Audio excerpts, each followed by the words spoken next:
کائنات ہست و بود میں نہ کوئی صورت محمدی جیسی ہنسی تھی، کوئی سیرت بھی سیرت محمدی جیسی خوبصورت اور عمدہ نہ تھی۔ ولادت کے ذریعے کائنات کی سب سے زیادہ حسین و جمیل صورت ظاہر ہوئی، اور بعثت کی صورت میں اہل ایمان کو عظیم سیرت ملی۔ کوئی اہل میلاد بنا، کوئی اہل سیرت بنا۔ اللہ کا شکر ہے کہ منہاج القرآن کے ذریعے آج اہل میلاد اور اہل سیرت یکجان و یکجا ہو گئے۔ آقا علیہ السلام کے پاس بیٹھنے والا ہر شخص یوں محسوس کرتا کہ سب سے زیادہ الفت و شفقت میرے اوپر ہے۔ ہمارے تو لفظوں کے تیر چھلنی کر دیتے ہیں۔ کیا تعلق ہے آج ہمارا دین کے دعوے داروں کا سیرت محمدی کے ساتھ؟ آقا علیہ السلام نے یہ پورا کا پورا کلچر دیا، ادب کا کلچر دیا، تعظیم و تکریم کا کلچر دیا۔ ہماری مجلسوں میں نہ علم رہا، نہ حلم رہا، نہ حیا رہا، نہ امانت رہی، نہ صبر رہا، نہ ادب رہا۔ ہم نے پورا دین صرف چند رسوم پر محدود کر لیا ہے۔ انہیں آقا کی سیرت میں ڈھلنا ہوگا۔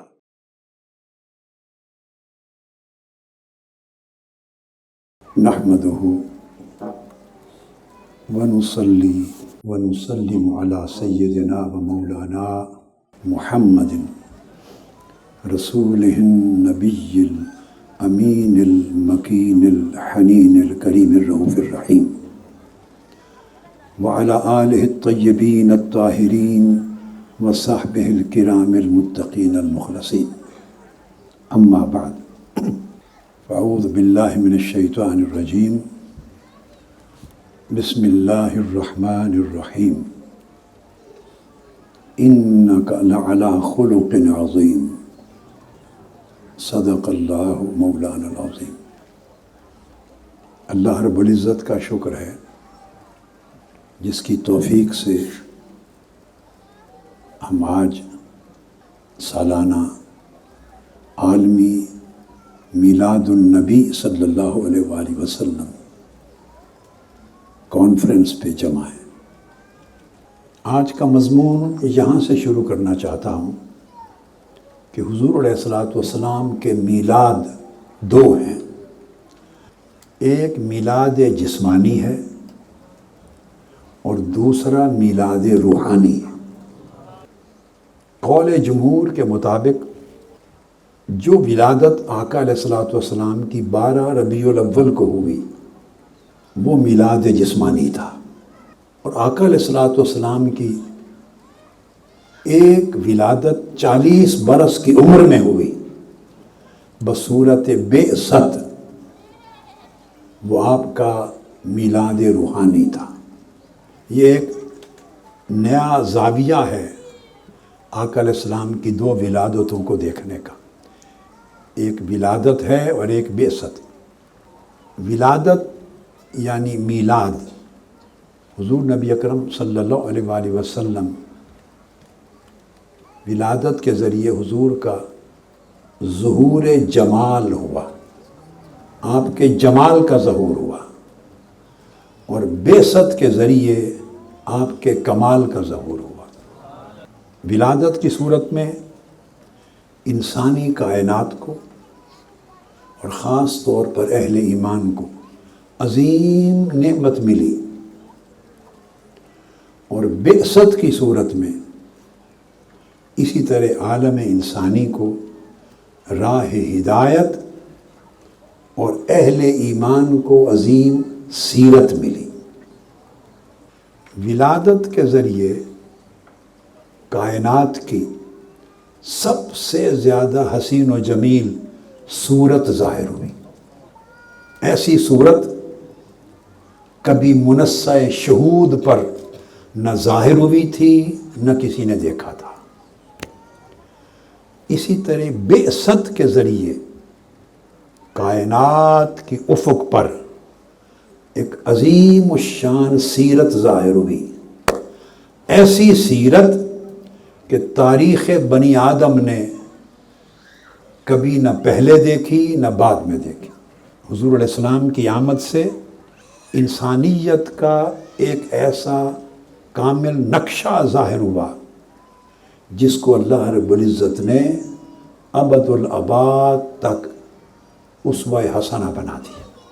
یہ فرما کر لقد کان لکم فی رسول اللہ اسوۃ حسنہ، اب یہ ذہن میں رکھ لیں، جیسے آقا علیہ السلام کی ولادت ہوئی تو جمال بے نظیر تھا، ویسے ہی آقا علیہ السلام کی بعثت نے بتایا کہ آپ کا کمال بھی بے نظیر تھا، آپ کے تمام افعال و اعمال بھی بے نظیر تھے، اور آپ کے تمام شمائل و خصال بھی بے نظیر تھے۔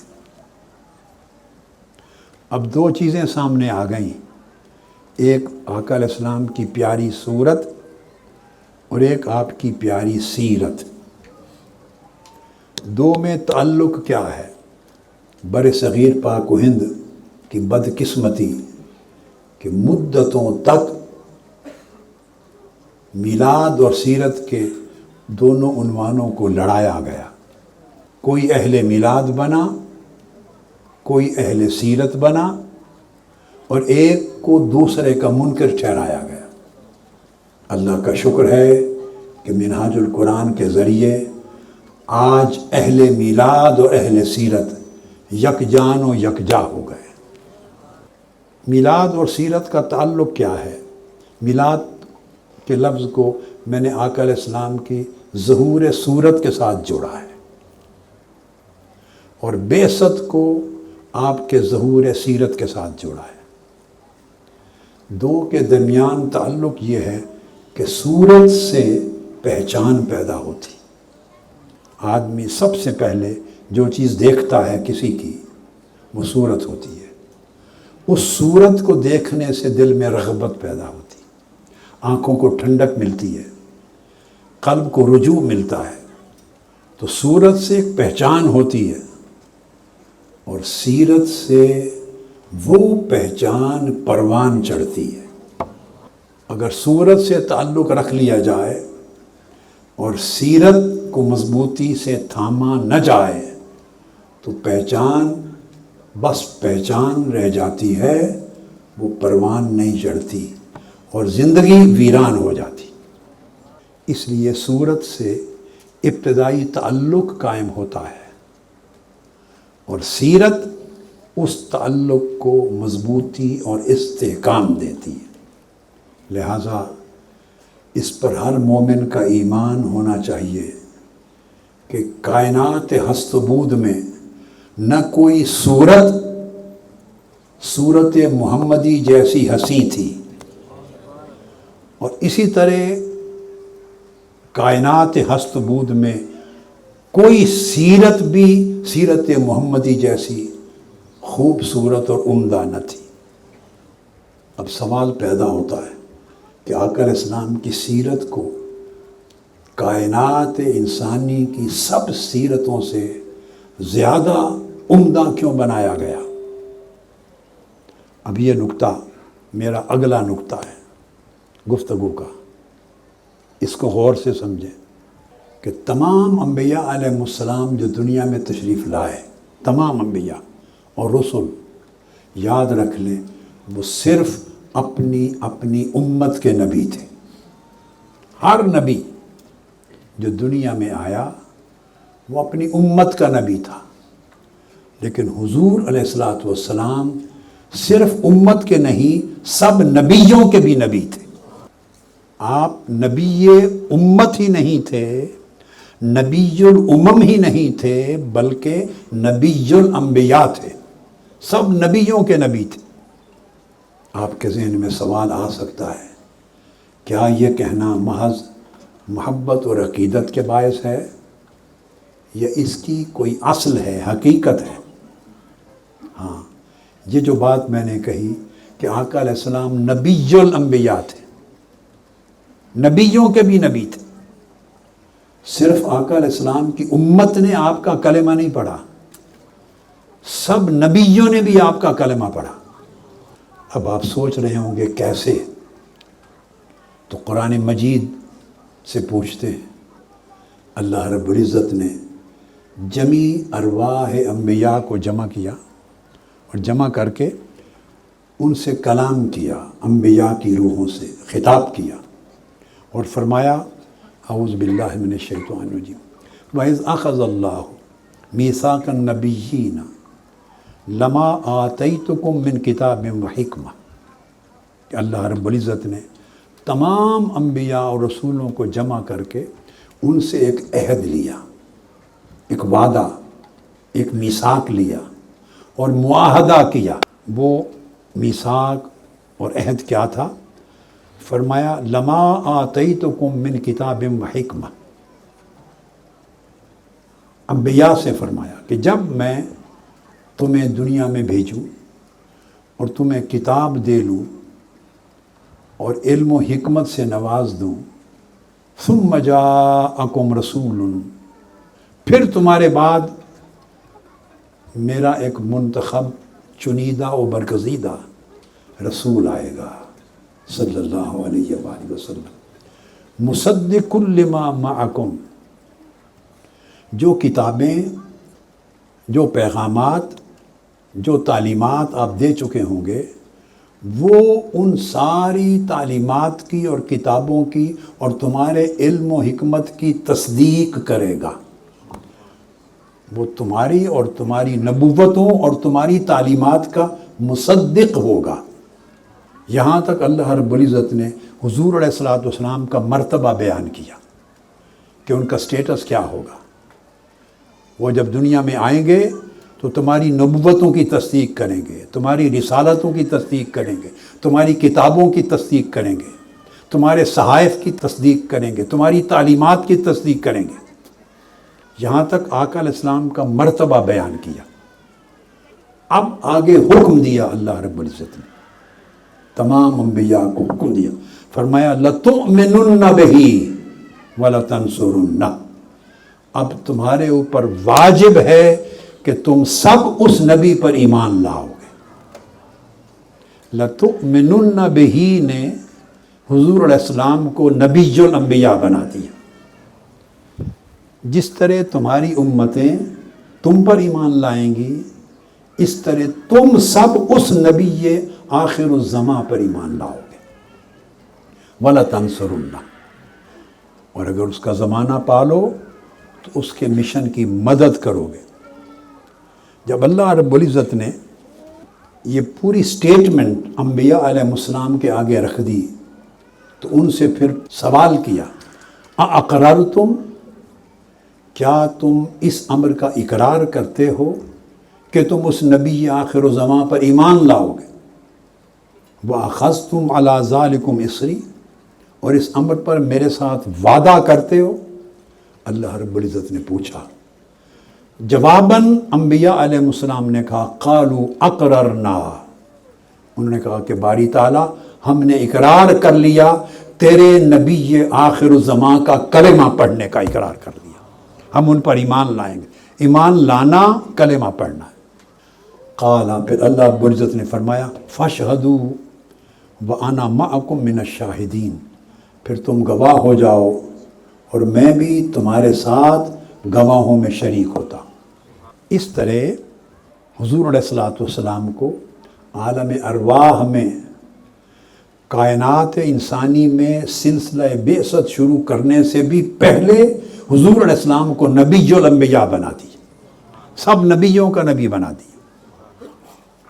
چونکہ آقا علیہ السلام کو سب نبیوں کا نبی بنایا، اس لیے ہر نبی کو حکم دیا کہ وہ اپنی اپنی امت کو حضور علیہ الصلوۃ والسلام کی بعثت کی خوشخبری سناتا جائے کہ وہ کسی کے زمانے میں آ جائیں تو ان پر ایمان لاؤ گے، اور اگر وہ بعد کے زمانے میں آئیں تو حضور علیہ السلام کی خوشخبری سنانا ہی حضور پر ایمان لانا بن گیا۔ سو ہر نبی ایسا کرتا رہا، حتیٰ کہ سیدنا عیسیٰ علیہ السلام جب مبعوث ہوئے تو انہوں نے بھی کہا مبشرم برسول یاتی من بعد اسمہ احمد، میں بھی پہلے نبیوں اور رسولوں کی طرح اپنے بعد آنے والے رسول آخر الزماں کی بشارت دیتا۔ جب یہ نقطہ سمجھ میں آ گیا تو یہاں سے ایک اور اصول وضع ہوا، یہ بات توجہ طلب ہے۔ ایک اور اصول وہ یہ کہ ایمان تو عالم انسانیت میں نبیوں کے ذریعے پہنچا، ایمان کا پیغام، اور ہر امتی کو یا اس زمانے کے ہر انسان کو ایمان ملا اس دور کے نبی کا کلمہ پڑھنے سے، لیکن انہیں آقا علیہ السلام پر ایمان لانے کا ذمہ دار ٹھہرایا جا رہا ہے۔ تو اس سے یہ بات معلوم ہوئی کہ دنیا میں ہر مومن کا جو ایمانی وجود ہے، ایمانی، وہ اس کے نبی کے ایمانی وجود کے تابع ہے۔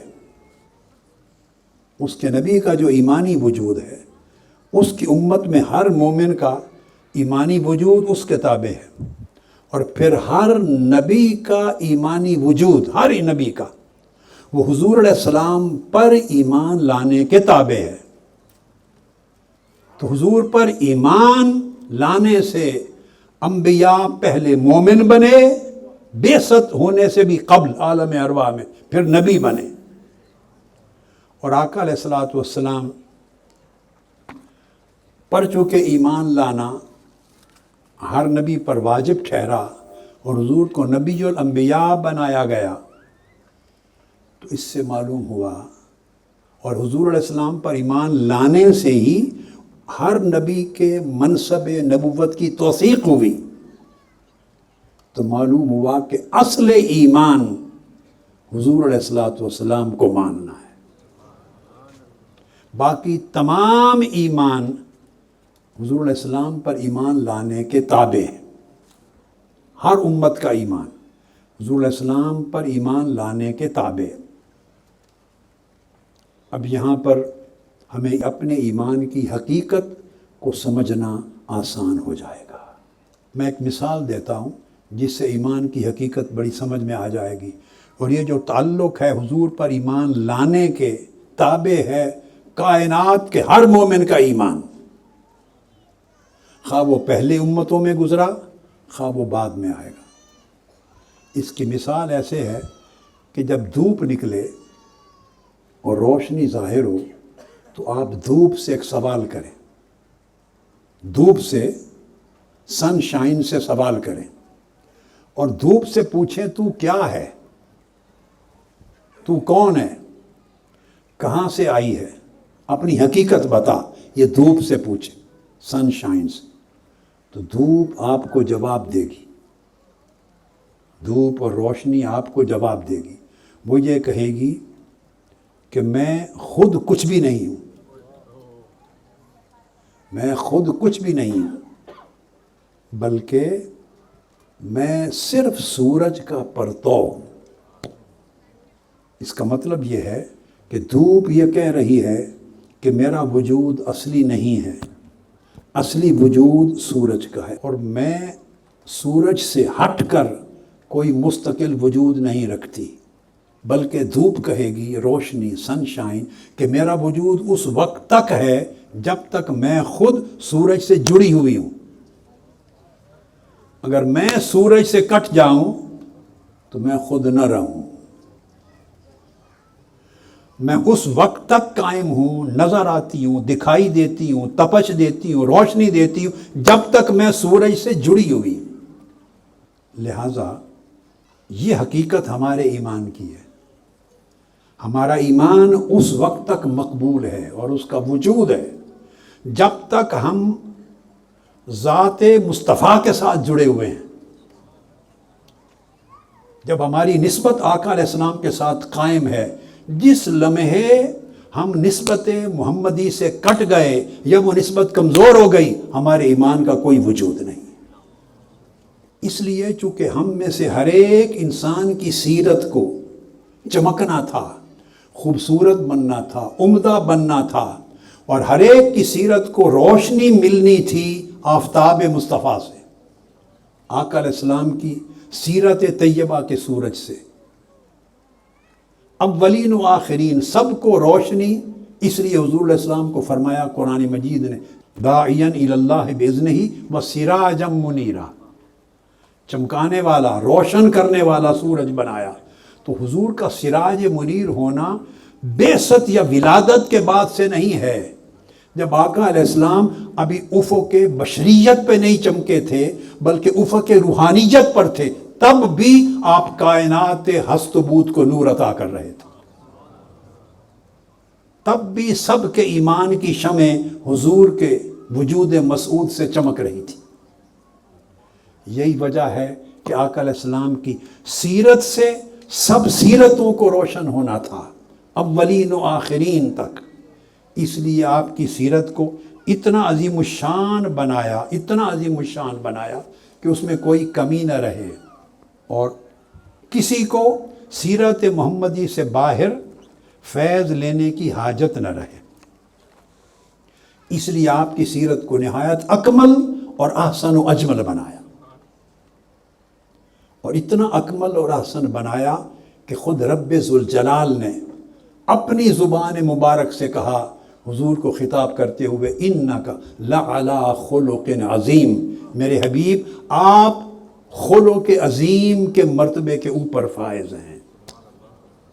خالق ہو کر جب اپنی مخلوق میں کسی شے کو خود عظیم کہے گا، خالق ہو کر، تو آپ اندازہ کر سکتے ہیں، یعنی بندہ کسی کو عظیم کہے تو معنی اور ہے، مگر رب کسی کو عظیم کہے تو معنی اور ہے۔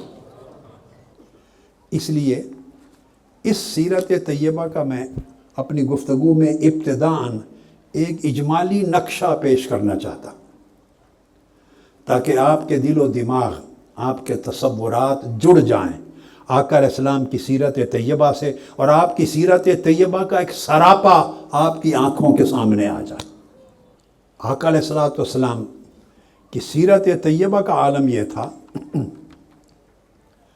کہ آپ کائنات کے تمام لوگوں سے بہتر اخلاق رکھنے والے تھے۔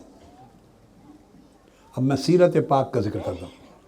سب سے زیادہ نرم مزاج تھے، سب سے زیادہ پاکیزہ دل رکھنے والے، سب سے بہتر خوبصورت کلام والے، سب سے زیادہ شکر گزار، سب سے زیادہ ہمت، استطاعت اور جرت رکھنے والے، سب سے زیادہ لطیف لہجہ رکھنے والے۔ بولتے تو حضور کے لہجے سے زیادہ لطیف لہجہ کوئی نہ تھا۔ سب سے زیادہ شیریں گفتار، سب سے زیادہ ہر ایک کے وفادار، سب سے زیادہ سخی، سب سے زیادہ عظیم، ہر ایک پر سب سے زیادہ توجہ کرنے والے، سب سے زیادہ احسان کرنے والے، اور سب سے زیادہ معاف کرنے والے تھے۔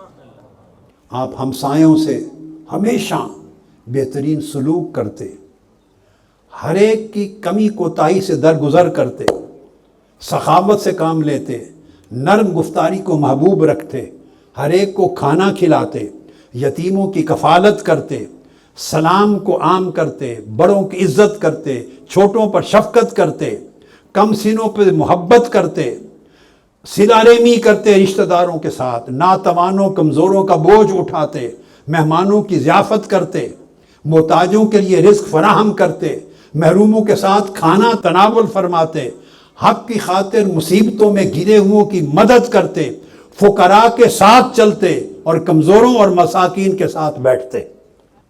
آپ کی حیات طیبہ میں فضول گوئی نہ تھی، کذب اور جھوٹ نہ تھا، گناہ نہ تھا، کینہ پروری نہ تھی، سخت روی نہ تھی، دھوکہ بازی نہ تھی، قطع رحمی نہ تھی۔ آپ سراپا حلم اور بردباری کا پیکر تھے۔ آپ کی طبیعت میں برداشت تھی۔ آپ کثیر درجہ فضل و احسان کرنے والے تھے۔ جو آپ سے قطع تعلق ہی کرتا، حضور اس سے تعلق جوڑتے۔ جو آپ سے کوئی نعمت روکتا، حضور اس کو عطا کرتے۔ جو آپ کو ناراض کرنے کی کوشش کرتا، حضور اس کو خوش کرتے۔ کوئی غلطی کرتا، حضور معاف کرتے۔ زیادتی کرنے والے پر مزید کرم نچھاور کرتے۔ کوئی اذیت دینا چاہتا، حضور صبر کرتے۔ غصہ آنے کی کیفیت میں بھی حضور اپنے آپ پر ضبط کرتے، اور ہمیشہ صبر اور حلم کا پیکر رہتے۔ صبر و حلم کا، سب لوگوں سے زیادہ باحیا تھے۔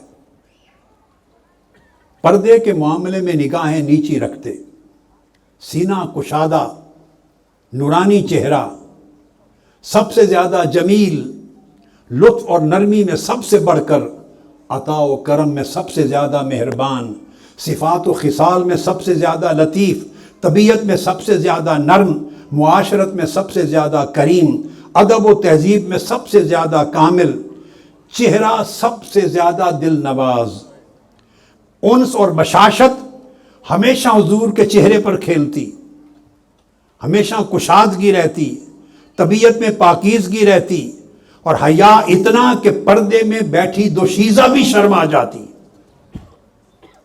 مزاج میں نازک لطیف جیسے صبح و صادق کی خنک ہوائیں ہوں، نہ کبھی سخت گفتگو کی، نہ تنگ دلی دکھائی، نہ کسی پر ملامت کی، نہ عیب جوئی کی، نہ کسی کو جھاڑا، نہ ڈانٹ پلائی، نہ کسی کو نیچا دکھایا، نہ اپنی برتری بتائی۔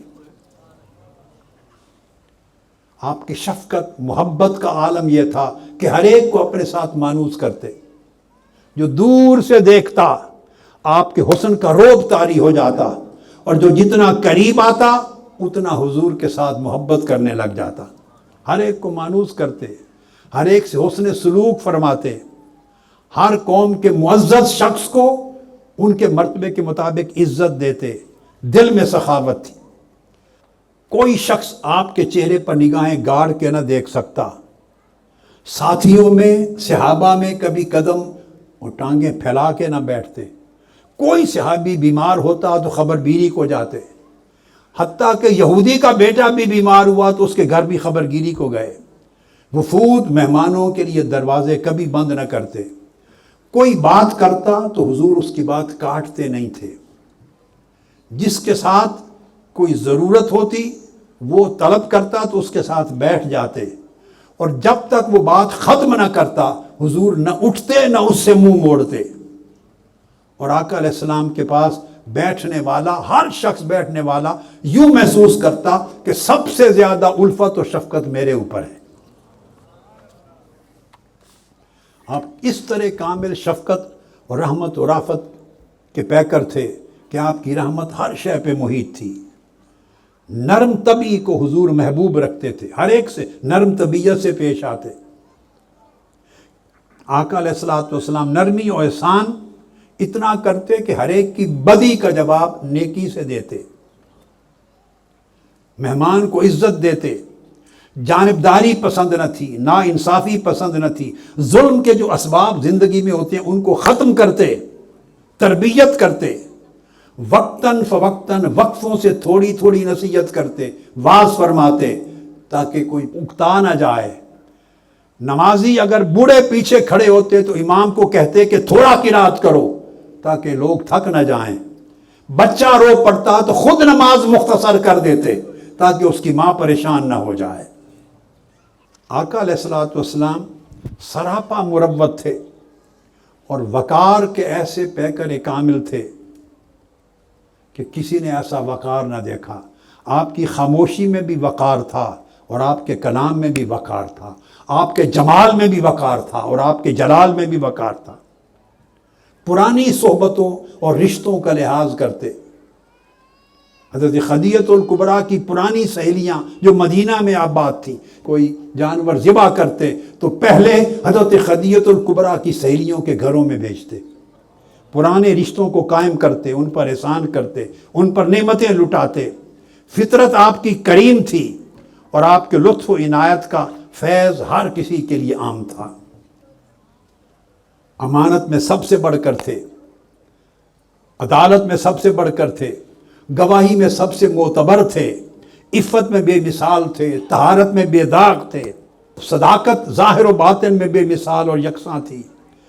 ہمیشہ سچ بولتے، جو فیصلہ کرتے واضح کرتے، حق پر مبنی کرتے، گفتگو کھول کھول کے کرتے تاکہ کسی سننے والے کو سمجھنے میں مغالطہ نہ ہو۔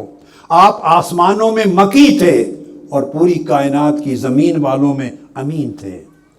آقا علیہ السلام عظیم شان و شوکت کے مالک، آپ کو جو دیکھتا پیشانی بلند نظر آتی، قد میانہ تھا، قامت موزوں تھی، نور جمال سے دمکتی ہوئی گہری سیاہ آنکھیں تھیں، پلکیں گھنی تھیں، جبین روشن تھی، پیشانی کشادہ تھی، دانت چمکتے تھے، بلند خمدار ناک تھی، سرمگی آنکھیں تھیں، مکمل اور رسیق کان تھے، ابرو باریک تھے، نازک ہونٹ تھے، نرم و گداز رخسار تھے، پاؤں دراز تھے، شانے چوڑے تھے، چہرہ نورانی تھا، باہیں اجلی تھیں، ہتھیلیاں مضبوط تھیں، انگلیاں نرم تھیں، ہاتھ کھلے تھے، کف ہتھیلیاں کشادہ تھیں، پنڈلیاں متناسب اور مضبوط تھیں، تلووں میں توازن تھا، اعضاء مضبوط تھے، پسینے سے خوشبو آتی، عطار کے مشک و عنبر سے بھی بہتر خوشبو آتی، جن گلیوں سے گزر جاتے صبح گزرتے شام تک لوگوں کو اس گلی کی فضا کی مہکوں سے پتہ چلتا کہ آقا یہاں سے گزرے ہیں۔ آقا علیہ الصلوۃ والسلام کا حسن یہ کہ اگر کنکریاں اٹھاتے تو وہ بھی آپ کے ہاتھ میں تسبیح کرتی، اور چھوٹے بچے جنہوں نے ابھی دودھ پینا نہیں چھوڑا وہ دودھ پینا چھوڑنے کی عمر سے بھی پہلے حضور کے عشق میں گرفتار ہو جاتے اس عمر میں۔ اور آپ جس بچے کے سر پہ ہاتھ رکھ دیتے زمانے تک اس کے سر سے خوشبو نہ جاتی۔ قریب سے دیکھنے والے آپ کو سب سے زیادہ شیریں اور دل ربا جانتے، دور سے دیکھنے والا آپ کو حسن کا پیکر دیکھتا، آپ کا چہرہ 14ویں رات کے چاند کی طرح چمکتا، اور ایسا لگتا جب چلتے جیسے کسی ڈھلان سے نیچے اتر رہے ہیں آقا علیہ السلام، اور جب کلام کرتے تو ایسی جامع کلام کرتے کہ سننے والا حیران و شش در رہ جاتا۔ خوشبو میں آپ عنبر کی طرح تھے، بہترین عطر کی طرح، جسم و لباس میں بڑے لطیف و نظیف تھے۔ آقا علیہ السلام ہر وقت جدھر جاتے خوشبو بکھیرتے تھے، ایسے لگتا جیسے کوئی نرم و نازک شاخ گل ہوا سے لہرا رہی ہے، ہوائیں مہک رہی ہیں۔ آقا علیہ السلام کی مہک میں ایسی تاثیر تھی کہ خوشبو فروشوں کی ساری خوشبوئیں ماند پڑ جاتی۔ عورتیں اور قبیلے کے لوگ آقا کے پسینے کو لے جاتے اور مدتوں تک بطور خوشبو عطر کے استعمال کرتے۔ جو شخص آپ سے مصافحہ کر لیتا سارا دن اس کی ہتھیلی سے خوشبو آتی رہتی، اور اگر کسی بچے کے سر پہ دست شفقت رکھتے اور بچہ بچوں کے ساتھ کھیلنے جاتا تو بچوں کی بھیڑ میں وہ خوشبو سے پہچانا جاتا۔ جس راہ سے گزرتے اس میں عطر فشانی ہوتی۔ الغرض اس محبوب خدا کی مثل نہ پہلے تھی، نہ آپ کے زمانے میں ہوئی، نہ قیامت تک ہوگی۔ یہ آقا علیہ الصلوۃ والسلام کی سیرت طیبہ کا ایک نقشہ اجمالی سا میں نے آپ کے سامنے رکھا کہ تفصیل میں جانے سے پہلے آپ کا کہ سیرت طیبہ کا ایک سراپا آپ کے سامنے آ جائے۔ اب خلق عظیم آقا علیہ السلام کا، سیرت طیبہ کی عظمت جس کو اللہ رب العزت نے عظیم کہا، وہ کیسا عظیم تھا۔ اب اس کا مضمون سیدنا امام عالی مقام امام حسین علیہ السلام سے پوچھتے ہیں۔ امام ترمذی نے شمائل ترمذی میں اس کو بیان کیا ہے، امام طبرانی نے معجم الکبیر میں، ابن حبان نے اپنی ثقات میں، بہقی نے شعب الایمان میں، اور ابن سعد نے طبقات کبریٰ میں، کہ سیدنا امام حسین علیہ السلام فرماتے ہیں کہ میں نے اپنے والد گرامی یعنی سیدنا مولا علی المرتضیٰ کرم اللہ وجہ الکریم سے پوچھا کہ مجھے آقا علیہ السلام کی سیرت کے بارے میں کچھ بتائیے۔ امام حسین پوچھتے ہیں سیدنا علی المرتضیٰ کرم اللہ وجہ الکریم سے۔ سیدنا علی شیر خدا کے الفاظ ان تمام حدیث اور سیرت کی کتابوں میں آئے ہیں۔ آپ فرماتے ہیں کان رسول اللہ صلی اللہ علیہ وسلم دائم البشر سہل الخلق لین الجانب۔ آپ نے فرمایا کہ بیٹے اے حسین، آپ کے نانا، ان کی سیرت کا عالم یہ تھا کہ آپ کے چہرہ اقدس پر ہمیشہ کشادگی اور مسکراہٹ رہتی تھی۔ سہل الخلق، آپ کے اخلاق اور برتاؤ میں ہمیشہ نرمی ہوتی. جس سے بھی برتاؤ کرتے، جس شخص کا بھی آپ کے ساتھ کوئی معاملہ ہوتا یا آپ کسی سے کوئی لین دین، کوئی معاشرتی، سماجی، معاشی، اقتصادی، تجارتی معاملہ کرتے تو فرمایا آپ سے معاملہ کرنا نہایت آسان ہوتا. آپ اپنی طبیعت میں ڈیفیکلٹ پرسن نہیں تھے، اتنی نرم تھی. لین الجانب، طبیعت میں نرمی تھی برتاؤ میں، اور آپ سے معاملہ کرنا بڑا آسان ہوتا. یہ سیرت محمدی صلی اللہ علیہ وآلہ وسلم کا ایک پہلو ہے، اور بیان کرنے کا مقصد یہ ہے کہ ہم اپنے دامن میں بھی جھانک کے دیکھیں کہ لوگ ہمارے ساتھ معاملہ کرنا آسان سمجھتے ہیں یا مشکل سمجھتے ہیں. اگر آپ کے ساتھ معاملہ ہو کسی کا، کاروبار کا، تجارت کا، لین دین کا، وعظ و تبلیغ کا، تعلیم و تربیت کا، رشتہ داروں کا، پڑوسیوں کا، دوست احباب کا، تنظیمی ساتھیوں کا، معاشرے کے کسی فرد کا، کسی بھی اینگل سے، اور وہ مشکل محسوس کرے آپ سے ڈیل کرنا، گھبرائے، تو اس کا مطلب ہے آپ سیرت نبوی کی راہ پہ نہیں ہیں. اور اگر ہر شخص آپ سے معاملے کرنے میں آسانی فیل کرے، جھجک فیل نہ کرے، وحشت زدہ نہ ہو، تو اس کا مطلب ہے سیرت محمدی کا کچھ فیض ملا ہے. یہ فرمایا کہ حضور علیہ السلام کیسے تھے. اب دوسرا حصہ فرمایا کہ کیسے نہیں تھے. الفاظ آپ نے استعمال کیے، لیس بفظ ولا غلیظ ولا سخاب ولا فحاش ولا عیاب ولا مشاح، کہ حضور علیہ السلام مزاج کے اعتبار سے اس میں کوئی سختی نہ تھی، مزاج میں نرمی تھی، اور دل میں بھی کوئی سختی نہیں تھی، سخت دل نہیں تھے، بڑے نرم دل تھے. دل میں نرمی، ملائمت تھی، اور نہ آپ کی آواز میں سختی تھی. اب آپ دیکھیے، مزاج میں بھی سختی نہیں، دل میں بھی سختی نہیں، اور مزاج اور برتاؤ میں بھی سختی نہیں، اور کلام اور گفتگو میں بھی سختی نہیں. زندگی کے ہر گوشے میں نرمی ہی نرمی ہے، شفقت ہی شفقت ہے، لطافت ہی لطافت ہے. یہ سیدنا مولا علی المرتضیٰ نقشہ کھینچ رہے ہیں آقا علیہ السلام کی سیرت کا. اور فرمایا ہم نے کبھی زندگی میں آقا علیہ السلام کو کسی سے سخت کلامی کرتے نہیں دیکھا.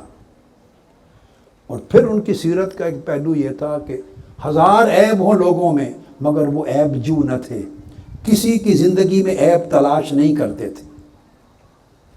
ان کی نگاہ لوگوں کے عیبوں پر نہیں پڑتی تھی. عیب جو بھی نہ تھے اور بخیل بھی نہ تھے، سخی تھے، طبیعت کے بھی سخی، ہاتھ کے بھی سخی، دل کے بھی سخی، مزاج کے بھی سخی. تو آپ کی تربیت میں سخاوت بھی تھی، فراخی بھی تھی، اور پردہ پوشی بھی تھی. کسی کی کمزوریاں، عیب نظر آ جاتے تو آقا علیہ السلام پردہ ڈالتے. حتیٰ کہ ایک صحابی جس پر حد لگائی گئی، اس نے خود آ کے اپنے خلاف گواہی دی تھی، اقرار کیا تھا، حد لگائی گئی. آپ نے 6-7 مرتبہ اس پر حد لگنے کو ٹالنے کی کوشش کی. میں تفصیل میں نہیں جا رہا. بالآخر حد لگ گئی. جب حد لگی تو آقا علیہ السلام ایک روز تشریف لائے، غم زدہ تھے، دکھی تھے. مزاج کی نرمی کا عالم دیکھیے، شریعت کی حد لگی ہے، مگر آپ بیٹھے صحابہ سے کہنے لگے کاش اس کی خبر کوئی میرے پاس لے کے نہ آتا اور اس پر حد لگنے کی راہ ہموار نہ کرتا. کاش کوئی اس پہ پردہ ڈال دیتا اور جو کچھ کیا تھا وہ چھپا رہ جاتا. یہ صحابہ سے کہہ رہے تھے. تو آپ کا یہ فرمانا محض کلمات نہیں تھے، یہ تربیت تھی، ایک اخلاق دے رہے تھے، ایک سیرت سے سیرت منتقل ہو رہی تھی، سیرتیں بنا رہے تھے. اور یہ جو آقا علیہ السلام کی خوبی ہے، جس کا ذکر یہ سیدنا علی شیر خدا نے کیا، صحیح بخاری کی حدیث ہے. صحیح بخاری، حضرت عطا بن یسار روایت کرتے ہیں کہ میں حضور علیہ السلام کے صحابی عبداللہ بن عمرو بن العاص سے ملا اور ان سے پوچھا مجھے حضور علیہ السلام کی سیرت طیبہ اور آپ کے اخلاق عالیہ کا کوئی گوشہ تورات میں سے بتائیں کہ آپ کا ذکر جو پہلی کتابوں میں آیا ہے تو تورات میں حضور کے اخلاق و سیرت کا ذکر کیا تھا، کچھ حصہ اس میں سے بتائیں۔ یہ صحیح بخاری کی روایت دے رہا ہوں۔ انہوں نے یہ لفظ استعمال کیے جو مولا علی شیر خدا فرما رہے، فرمایا لیس بفظ ولا غلیظ ولا سخاب فی الاسواق ولا یدفع بالسیئۃ السیئۃ ولکن یعفو ویغفر۔ یہ تورات میں آیا تھا جو موسیٰ علیہ السلام پہ اتری تھی کہ جو نبی آخر الزمان آئیں گے ان کا مزاج اور طبیعت ایسی ہوگی کہ اس میں کوئی ترشی نہیں ہوگی، سختی نہیں ہوگی، ان کی زبان میں بھی نرمی ہوگی، ان کے دل بھی نرمی والا ہوگا، ان کی آواز میں بھی نرمی ہوگی، بلند آواز سے شور نہیں مچائیں گے، ہر برائی کرنے والے کا بدلہ بھلائی سے دیں گے بلکہ معافی اور درگزر سے دیں گے۔ فرمایا تورات میں موسیٰ علیہ السلام پر اترنے والی کتاب میں آقا علیہ السلام کی سیرت طیبہ کا یہ نقشہ تورات میں بھی بیان کیا گیا تھا۔ اور روایت ابو صالح میں ہے جس کو امام دارمی نے اپنی سنن میں بیان کیا، حضرت کعب الاحبار بیان کرتے ہیں نجدہ مکتوبا محمد الرسول اللہ لا فظ ولا غلیظ۔ کعب الاحبار وہ اہل کتاب میں سے تھے، ایمان لائے، جلیل القدر تابعی بنے۔ انہوں نے روایت کیا کہ ہم خود تورات کی جب تلاوت کرتے تھے تو تلاوت تورات میں یہ پڑھتے تھے، جب یہودی تھے پڑھتے تھے کہ محمد رسول اللہ جو آئیں گے وہ نہ تند خو ہوں گے نہ سخت دل ہوں گے، نہ ان کے مزاج میں سختی ہوگی نہ ان کے کلام میں سختی ہوگی۔ اور زکوان بن ابی صالح دوسری روایت میں بیان کرتے ہیں کہ حضرت کعب الاحبار نے تورات کا ذکر کرتے ہوئے جو یہود پڑھا کرتے تھے، یہود مدینہ، فرمایا کہ اس کی ایک سطر میں لکھا تھا محمد رسول اللہ عبدی المختار لا فظ ولا غلیظ، کہ آخری نبی محمد رسول اللہ جو آئیں گے ان کی صفات عالیہ یہ ہوں گی کہ وہ میرے چنے ہوئے برگزیدہ بندے اور رسول ہوں گے، نہ ان کی عادت اور طبیعت میں سختی ہوگی، نہ ان کے دل میں سختی ہوگی، نہ ان کے کلام میں سختی ہوگی، نرم جو اور نرم گفتگو ہوں گے۔ آپ اندازہ کریں آقا علیہ السلام کی سیرت طیبہ کا یہ گوشہ اللہ کو اتنا عزیز ہے اور اتنا عام ہے کہ صحابہ کرام نے تو بیان کیا، مگر اللہ رب العزت نے موسیٰ علیہ السلام پہ اترنے والی کتاب تورات میں جب حضور پر نبی آخر زمان پر ایمان لانے کا ذکر کیا، 7 حضور کے اوصاف بیان کیے، اور اوصاف میں جو چنا وہ آپ کی نرم روش، نرم طبی، نرم مزاجی، نرم دلی، نرم کلامی۔ اب اس کو ذرا ہم اپنے ساتھ بھی کمپیئر کر لیں، خاص طور پہ ہم دین و مذہب کا پرچار کرنے والے اور دین اور مذہب کے نمائندہ جو تصور ہوتے ہیں، ہماری گفتگو میں کتنی نرمی ہے، ہم تو للکارتے ہیں، ہمارے تو لفظوں کے تیر دوسروں کو چھلنی کر دیتے ہیں، ہم کسی کو عزت کا نام کسی کے ساتھ نہیں لیتے، جس سے اختلاف ہو اس کو ایسے ایسے برے الفاظ کے ساتھ بلاتے اور اتنی اونچی آواز کے ساتھ شور و غوغا کرتے ہیں بیٹھ کر تقریروں میں، یوٹیوب میں، سوشل میڈیا میں، حلقات میں، اپنے مجمعات میں، اس طرح کرتے ہیں کہ جیسے چھوڑنا ہی کچھ نہیں۔ کیا تعلق ہے آج ہمارا دین کے دعوے داروں کا سیرت محمدی کے ساتھ؟ پھر اس کے بعد سیدنا علی شیر خدا فرماتے ہیں فَمَا قَدْ تَرَكَ نَفْسَهُ مِنْ سَلَاسٍ الْمِرَاء وَالْإِقْصَارِ وَمَا لَا يَعْنِيهِ۔ آقا علیہ السلام نے 3 چیزوں سے اپنی ذات کو بچا رکھا تھا، 3 چیزیں ایسی تھیں جن سے اپنے آپ کو بچا رکھا تھا، اور 3 چیزیں ایسی تھیں جن سے دوسروں کو بچا رکھا تھا۔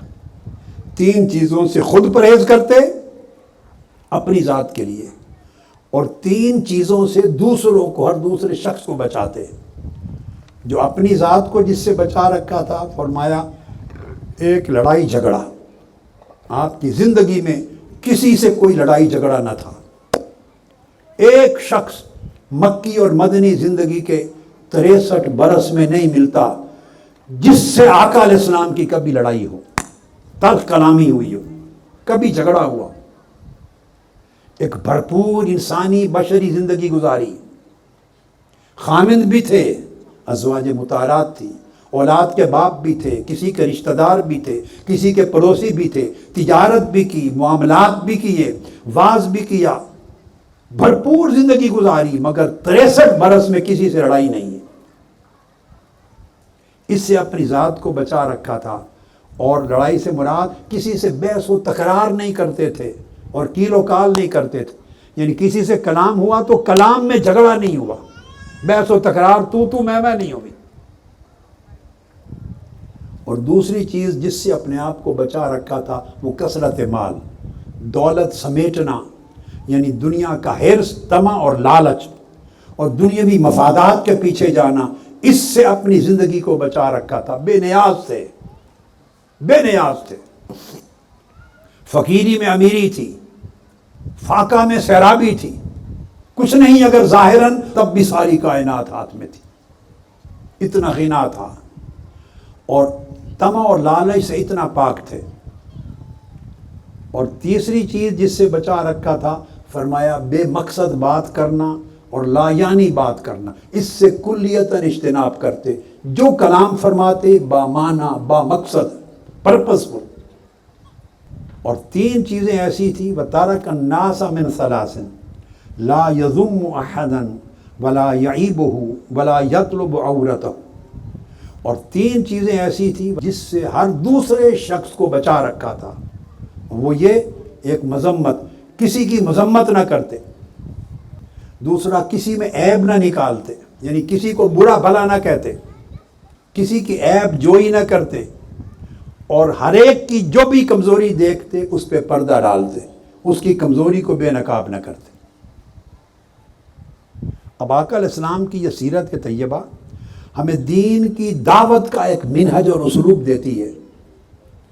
اگر داعی اور دین کی دعوت دینے والا، دین کی تبلیغ کرنے والا، دین کا نمائندہ کہلانے والا، اللہ کا دین اور آقا علیہ السلام کا پیغام دوسروں تک پہنچانے والا، اگر اپنی زندگی میں، کلام میں، گفتگو میں، معاملے میں اس سیرت کی جھلک نہیں رکھتا، تو اس کی دعوت اور تبلیغ سے لوگ دین سے متنفر تو ہو سکتے ہیں، دین کی طرف رغبت نہیں پیدا کر سکتے۔ آقا علیہ السلام کی سیرت طیبہ بھی دیکھیے اور اپنے احوال بھی دیکھیے، اس وقت ہو کیا رہا ہے، اس وقت کیا ہو رہا ہے۔ حضرت عبداللہ بن عمرو رضی اللہ تعالیٰ عنہ وہ فرماتے ہیں: لم یکن النبی صلی اللہ علیہ وآلہ وسلم فاحشا ولا متفحشا وکان یقول ان من خیارکم احسنکم اخلاقا۔ کہ فرماتے ہیں کہ آقا علیہ السلام کی طبیعت میں سخت یا بری بات کہنا طبیعت میں ہی نہیں تھی، اور طبیعت میں بد کلامی، سخت کلامی نہیں تھی، اور ہمیشہ ہر ایک کو یہ کہتے کہ تم میں سے بہترین شخص وہ ہے جس کے اخلاق بہترین ہیں۔ اور آقا علیہ السلام نے فرمایا: ان مکارم الاخلاق من اعمال الجنہ، اچھے اخلاق یہ جنت کے اعمال میں سے ہیں، جس کے اخلاق اچھے دیکھو سمجھو جنت ہی ہے۔ تو لوگوں کو جنت کی راہ دکھانے والے اگر خود بد اخلاق ہوں گے تو آپ کس کھاتے میں ٹھہرائیں گے ان کو؟ حضور علیہ السلام نے فرمایا: اول ما یوضع فی المیزان الخلق الحسن۔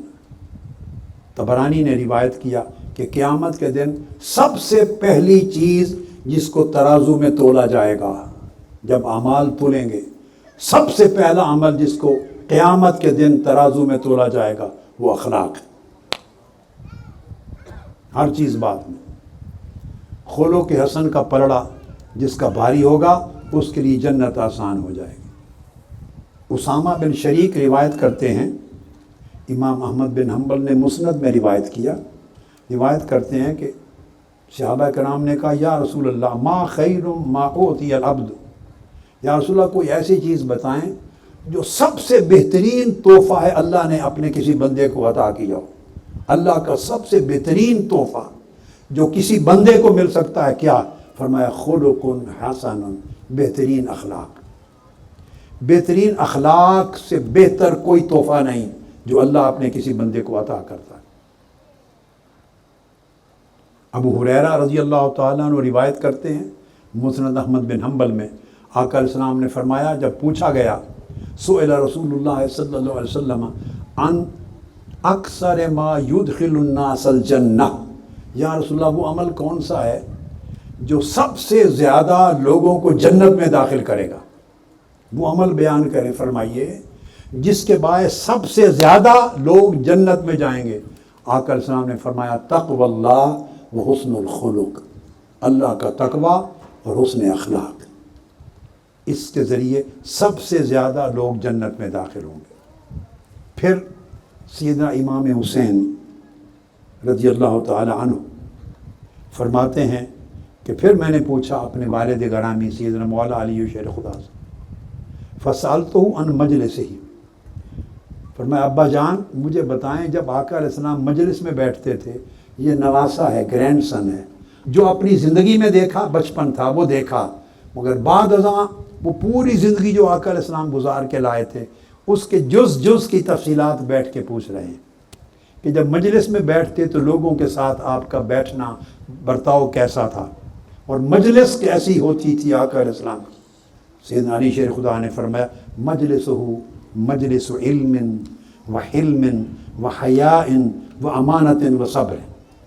امام ترمذی نے اس کو شمائل محمدیہ میں بیان کیا، اور بہقی نے شعب الایمان اور دلائل النبوت، اور طبرانی نے المعجم الکبیر میں فرمایا حضور علیہ السلام کی مجلس ہمیشہ علم کی مجلس ہوتی، علم کی، اس مجلس سے لوگوں کو علم ملتا، جاہل کی جہالت دور ہوتی، بے خبر کو خبر ملتی، لوگوں کو علم کا نور ملتا، شعور ملتا، سوچ میں بہتری آتی۔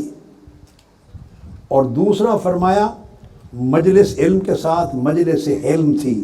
آقا علیہ السلام کی مجلس میں بیٹھنے سے، آپ کی گفتگو سننے سے، آپ کا برتاؤ دیکھنے سے، اہل مجلس کے ساتھ معاملات کو اسٹڈی کرنے سے بندے کو علم ملتا۔ بندہ حضور علیہ السلام کی مجلس میں بیٹھ کے بردباری سیکھتا تھا، ایک علم ملتا اور ایک برداشت اور بردباری ملتی تھی ان کو، حضور کی مجلس کے یہ زینت تھی۔ اور پھر فرمایا حیا، حضور کی مجلس سے حیا کا درس ملتا تھا، بلکہ آقا علیہ السلام کو دیکھ کر حیا دیکھنے والے کو پیدا ہوتا تھا، اسے حیا کرنے کا راستہ ملتا تھا، طریقہ ملتا تھا۔ پھر فرمایا مجلس امانت داری کی مجلس ہوتی، وہاں کسی کی چغلی نہیں ہوتی تھی، کسی کی غیبت نہیں ہوتی، کسی پر گفتگو نہ ہوتی، کسی کا عیب نہ اٹھایا جاتا، ہر ایک کی پردہ پوشی ہوتی اور حیا ہوتا۔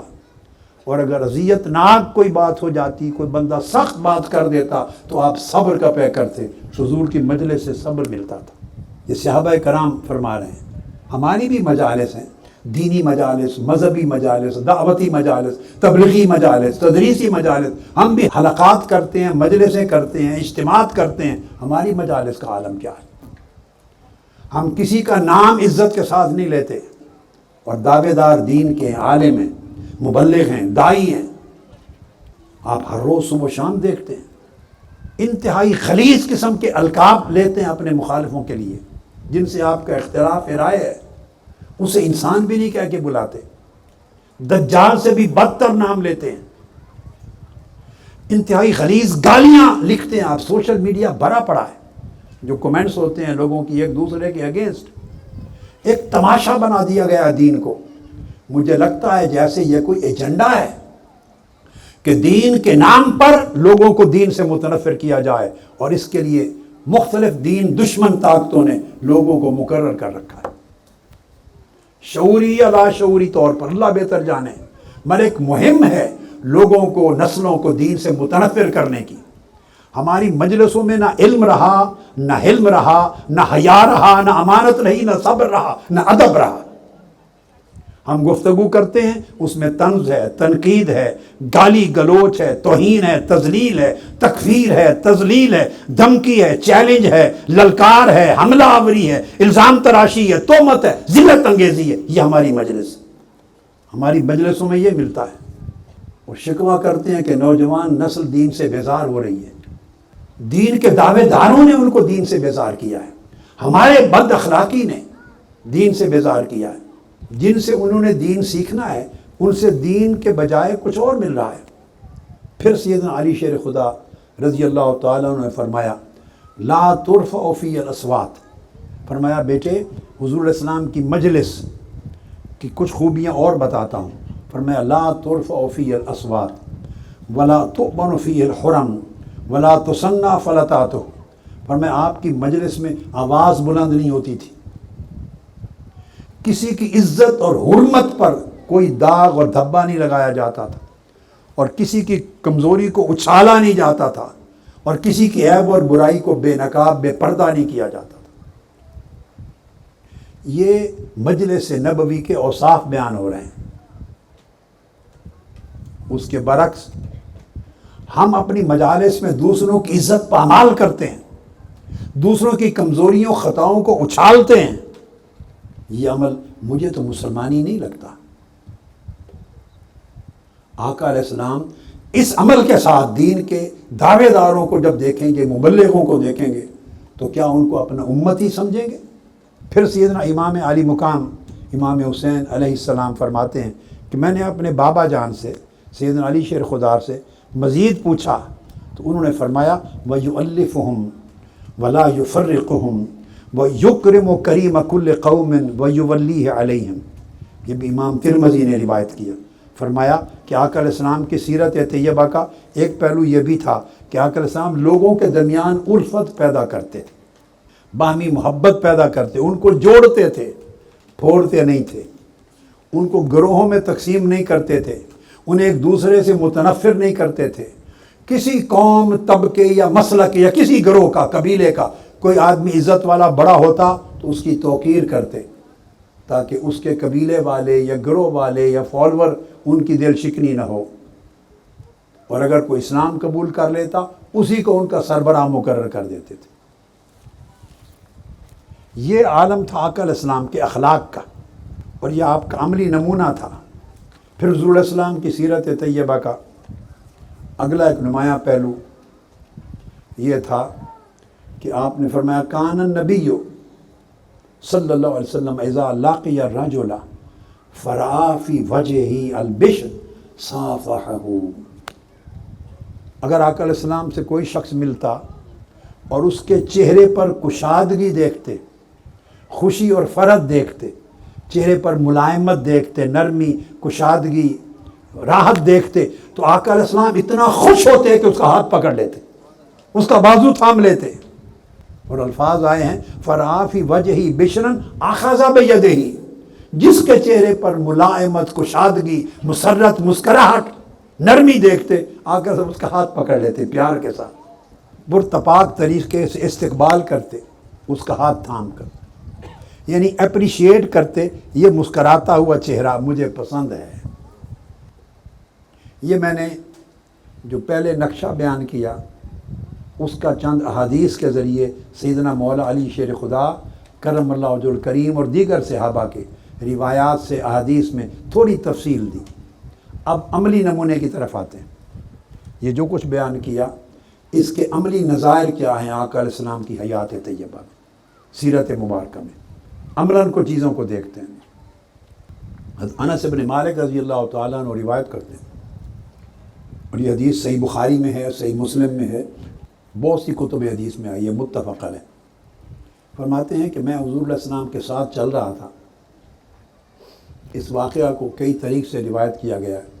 مسجد سے فارغ ہوئے تو چل رہا تھا سین مسجد میں، اور ایک بار واقعہ پیش آیا باہر سفر میں آقا علیہ السلام کے ساتھ چل رہا تھا، اور حضور علیہ السلام کے جسم اطہر پر موٹے کناروں والی ایک نجرانی چادر تھی. نجران کی بنی ہوئی چادر اوڑھے ہوئے تھے، اور اس کے کنارے موٹے تھے، یعنی کھردرے تھے، سخت. ایک عربی آ گیا گاؤں سے، ایک بدو، اس نے آتے ہی ابھی بات نہیں کی، زور سے آقا علیہ السلام کی چادر کو پکڑا اور اس کو پکڑ کے زور سے کھینچا. اتنا زور سے کھینچا کہ اس چادر کی رگڑ سے آقا علیہ السلام کی گردن مبارک پر سرخ نشان لگ گیا. تکلیف ہو گئی. فرماتے ہم نے اپنی آنکھوں سے اس کی رگڑ کا سرخ نشان آقا علیہ السلام کی گردن مبارک پہ دیکھا، اور کھینچ کر پھر وہ شخص کہتا ہے قال مر لی من مال اللہ الذی عندک. چادر کھینچ کر گردن پہ زخم نما کیفیت کر کے تو پھر وہ کہتا ہے کہ آپ کے پاس جو اللہ کا دیا ہوا مال ہے اس میں سے مجھے حصہ عطا کرو، اللہ کے دیا ہوا مال میں سے مجھے حصہ عطا کرو۔ اب ابو ہریرہ رضی اللہ تعالیٰ عنہ کی روایت میں مزید لفظ آئے ہیں، اس کے لفظ ہیں فحمر رقبتہ، آپ کی گردن سرخ ہو گئی اس رگڑ سے، فقال یا محمد صلی اللہ علیہ وسلم یا محمد احمل لی علی بعیری ہذین فإنک لا تحمل من مالک ولا من مال ابیک، کھینچ کر گردن سے تو کہنے لگا کہ اے محمد صلی اللہ علیہ وآلہ وسلم، میرے یہ 2 اونٹ ہیں، میں حاجت مند ہوں، میرا قبیلہ بھوکا ہے، قبیلے میں میرے خاندان میں بھوک ہے، مشکل ہے، 2 اونٹ لایا ہوں، ان کو غلے سے کھجوروں سے غلے سے بھر دو، اور مجھے جو کچھ دیں گے آپ اپنے مال سے نہیں دے رہے، نہ اپنے باپ کے مال سے دے رہے ہیں، یہ اللہ کے مال سے دیں گے جو اللہ نے آپ کو دے رکھا۔ ساتھ یہ خطاب کر رہا ہے، پہلے چادر سے گردن کو زخمی کر دیا، مبارک گردن کو، اور پھر کلمات یہ، آقا علیہ السلام نے اس کی طرف مڑ کر دیکھا، فالتفت الیہ فضحک، اس کی طرف اس طرح دیکھا اور مسکرا پڑے، مسکرا کر اس سے پوچھا، ایک اور حدیث میں ہے کہ آقا علیہ السلام نے پوچھا کہ مال تو میں آپ کو دے رہا ہوں اور مال اللہ کا ہے، نہ میرا ہے نہ میرے باپ کا ہے، ثم امر لہ بعطا، یعنی اس کو عطا کرنے کو حکم دے دیا کہ اس کے اونٹ بھر دو، جتنا مانگتا ہے دے دو تاکہ اپنی قبیلے کی بھوک مٹائے۔ مگر اس کی طرف دیکھ کر شفقت سے پوچھا، اے عرابی جو کچھ تو نے میرے ساتھ کیا ہے کیا اس کا بدلہ لینا نہیں بنتا؟ بدلہ نہ لوں؟ وہ جواب دیتا ہے، قال لا، آپ بدلہ نہیں لے سکتے۔ آپ نے پوچھا لما، بدلہ کیوں نہ لوں؟ قال لأنک لا تکافی بالسیئۃ السیئہ، اس لیے نہیں لے سکتے کہ آپ برائی کا بدلہ برائی سے نہیں دیتے، اس کو بھی پتہ۔ فرمایا آپ بدلہ نہیں لے سکتے، فرمایا کیوں نہیں لے سکتا؟ فرمایا اس لیے کہ آپ کبھی بھی برائی کا بدلہ برائی سے نہیں دے سکتے، میں نے برائی کی ہے، زیادتی کی ہے، اور آپ زیادتی کا بدلہ زیادتی سے لینے والے نہیں۔ تو حدیث کے الفاظ ہیں فضحک النبی صلی اللہ علیہ وسلم، حضور مسکرا پڑے اور اس کو اس کی حاجت کے مطابق دے دیا۔ یہ اب عملی نمونہ دے رہا ہوں، اپنے آپ کو ذرا فٹ کر دینا اس سچویشن میں۔ اس کے بعد دیکھیں عرابی اگر آپ کے پاس آ جائے اس کا حشر کیا ہوتا۔ جبیر بن مطعم روایت کرتے ہیں، ایک اور حدیث ہے، صحیح بخاری کی حدیث ہے، اور امام احمد بن حنبل نے مسند میں روایت کیا، اور امام مالک نے الموطا میں بھی روایت کیا، جبیر بن مطعم سے کہ آقا علیہ السلام جب غزوہ حنین پر گئے اور واپس لوٹے، جنگ میں فتح یاب ہو گئے تھے مسلمان، تو مال غنیمت تھا بہت سارا۔ فرماتے ہیں جب مال غنیمت لے کے لوٹ رہے تھے غزوہ حنین سے واپس آتے ہوئے، راستے میں گاؤں آیا تو وہاں کے بدو دیہاتی لوگ انہوں نے آقا علیہ السلام کو آ کے گھیر لیا۔ علقت رسول اللہ صلی اللہ علیہ وسلم الاعراب یسألونہ حتی تروہ الی سامرہ، آقا علیہ السلام کو گھیر لیا اور آپ کو دھکیلتے چلے گئے، بدو تھے، دھکیلتے چلے گئے اور کہنے لگے کہ مال غنیمت میں سے ہمیں بھی دیں۔ اب آپ اندازہ کریں، حدیث کے الفاظ ہیں، یہ وہ لوگ نہیں ہیں جو جنگ لڑ کے آ رہے ہیں، جن کا حق ہے مال غنیمت، وہ مجاہدین صحابہ نہیں ہیں، وہ تو آقا علیہ السلام کے ساتھ آ رہے ہیں، یہ تو رستے سے گزر رہے ہیں، ایک گاؤں ہے وہاں کے بدو، انہوں نے دیکھا کہ فتح ہو گئی ہے اور مال غنیمت آ رہا، آقا علیہ السلام کو گھیر لیا اور دھکیل کے ایک کانٹے دار درخت کے پاس جا کے چھوڑا، دھکیل کے لے گئے ایک کانٹے دار درخت میں، وہاں آپ کی کملی مبارک اڑ گئی، پھنس گئی۔ وہ کہتے ہیں کہ ہمیں مال غنیمت میں سے دیں۔ اب اللہ بہتر جانے وہ مسلمان بھی تھے یا نہیں تھے، اغلباً وہ بھی مسلمان نہیں ہوئے ہوں گے، مسلمان ہوتے تو وہ آپ کے لشکر میں شامل ہوتے، یہ گمان غالب ہے، حدیث پاک میں ٹیکسٹ میں ایسی کوئی چیز درج نہیں، اور مسلمان ہوتے تو یہ حشر نہ کرتے، دھکیل دھکیل کے ایک کانٹے دار درخت میں جا کے پہنچا دیا، آپ کی کملی مبارک پھنس گئی، کہتے ہمیں مال غنیمت میں سے دیں۔ فخاطفت رداءہ، آپ نے جو کملی مبارک تھی وہ اس کے اندر پھنس گئی چادر۔ تو آقا علیہ السلام نے معلوم ہے کیا فرمایا، فواقف رسول اللہ صلی اللہ علیہ وسلم فقال اعطونی ردائی، میری چادر مجھے واپس کر دو، چادر واپس کر دو۔ فلو کان عدد هذه العداء نعما لقسمته بینکم ثم لا تجدونی بخیلا ولا کذوبا ولا جبانا۔ فرمایا اللہ کی عزت کی قسم، میرے پاس جتنا بھی مال ہوگا، خواہ وہ ان درختوں کے پتوں کے برابر اور ٹہنیوں کے برابر بھی مال ہوگا، تم حاجت مندوں میں سارا تم میں تقسیم کر دوں گا، اور ہرگز تم مجھے نہ بخیل کنجوس پاؤ گے، نہ وعدہ خلافی کرنے والا پاؤ گے، نہ بزدل پاؤ گے۔ چادر میری واپس دو، جتنا مال تمہاری ضرورت کا سب دے دیتا ہوں۔ آقا علیہ السلام نے عطا کر دی، اور ان سے یہ بھی نہیں فرمایا کہ یہ ایسا سلوک میرے ساتھ کیوں کیا۔ یعنی ایک مزاج کی وہ نرمی، وہ شفقت ہے، پھر طبیعت کے اندر وہ فراخی ہے، پھر وہ سخاوت ہے، پھر عفو درگزر ہے، پھر رحیمی اور کریمی ہے، پھر سراپا رافت اور رحمت ہیں۔ وہ دیکھ رہے ہیں کہ ان لوگوں کو سمجھ نہیں، دیکھو کتنا عذر قبول کر رہے ہیں، ان کو شعور نہیں کہ میں کون ہوں، انہیں سمجھ ہی نہیں کہ میرا مقام و مرتبہ کیا ہے، لہٰذا ان سے ایکسپیکٹ کیا کریں کہ وہ کیسا سلوک کریں۔ ان کے نزدیک تو میں ایک شخص ہوں، جنگ جیت کے آ رہا ہوں، میرے پاس مال ہے، ان کو مال کی ضرورت ہے، اور یہی ان کی عادت ہے، جس سے لیتے ہیں مارتے بھی ہیں، چھینتے بھی ہیں، چھینا جھپٹی کرنے والے لوگ ہیں۔ یہ جانتے ہوئے کہ چھینا جھپٹی کرنے والے لوگ ہیں، آقا علیہ السلام نے اپنی طبیعت میں ان کی طبیعتوں کی کتنی سپیس پیدا کی، کتنا ایڈجسٹ کیا۔ ہمارا اکثر بیشتر گھروں میں میاں بیوی کا جھگڑا ہوتا ہے، ایک ڈپریشن کا مریض ہے، پوری زندگی ریئلائز ہی نہیں کرتے کہ ڈپریشن کا مریض ہے، مار پیٹ کرتے ہیں، گالی گلوچ کرتے ہیں، گھروں کے گھر ٹوٹ جاتے ہیں، رشتے ٹوٹ جاتے ہیں، ہلاکتیں ہو جاتی ہیں۔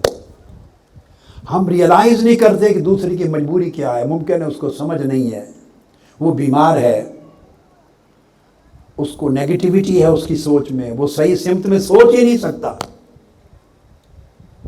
مانگنے کا انداز کسی کا خراب ہے، بات کرنے کا انداز خراب ہے، ہم اس کو یہ کنسیشن نہیں دیتے کہ اس کے پاس تعلیم نہیں، شعور نہیں، آداب نہیں ہے، مینرز نہیں ہیں، چلو اس طرح ڈیل کر رہا ہے، مگر میرے پاس تو مینرز ہیں تو میں اس طرح ڈیل کروں۔ آقا علیہ السلام نے یہ سیرت طیبہ دکھائی ہے۔ وَإِذَا خَاطَبَهُمُ الْجَاهِلُونَ قَالُوا سَلَامًا۔ پھر حدیث میں آتا ہے، حضرت ابو ہریرہ رضی اللہ تعالیٰ عنہ روایت کرتے ہیں کہ ایک اعرابی آیا آقا علیہ السلام کی بارگاہ میں، مسجد نبوی میں بیٹھے ہیں، اور آ کے مانگا، میری ضرورت ہے دے دو۔ ارد گرد گاؤں تھے، شہر مدینہ کے اعراب تھے، بدو رہتے تھے، حاجت مند تھے، بھوک تھی، افلاس تھا، آ کے مدد مانگی۔ آقا علیہ السلام اس کو گھر لے گئے، جو گھر میں تھا عطا کر دی، عطا کر دیا۔ پھر اس کی دلجوئی کے لیے کہ میں معلوم کروں کہ خوش بھی ہوا ہے کہ نہیں، اندازہ کروں کہ اس کی حاجت اور ضرورت پوری ہو گئی ہے تو خوش ہو گیا ہوگا، اگر پوری نہیں ہوئی تو خوش نہیں ہوا ہوگا، تو دے کر اس سے پوچھا، ثم قال احسنت الیک، کہ جو کچھ میں نے دیا ہے اچھا کیا ہے، مطمئن ہو، خوش ہو؟ فقال الاعرابی لا، میں خوش نہیں ہوں، آپ نے کوئی اچھا نہیں کیا ابھی میرے ساتھ۔ مطلب اشارہ یہ ہے کہ میری جو ضرورت تھی، طلب تھی، پوری نہیں ہوئی، تو میں اللہ آپ نے کوئی اچھائی نہیں کی جس کی توقع رکھ کے آیا تھا۔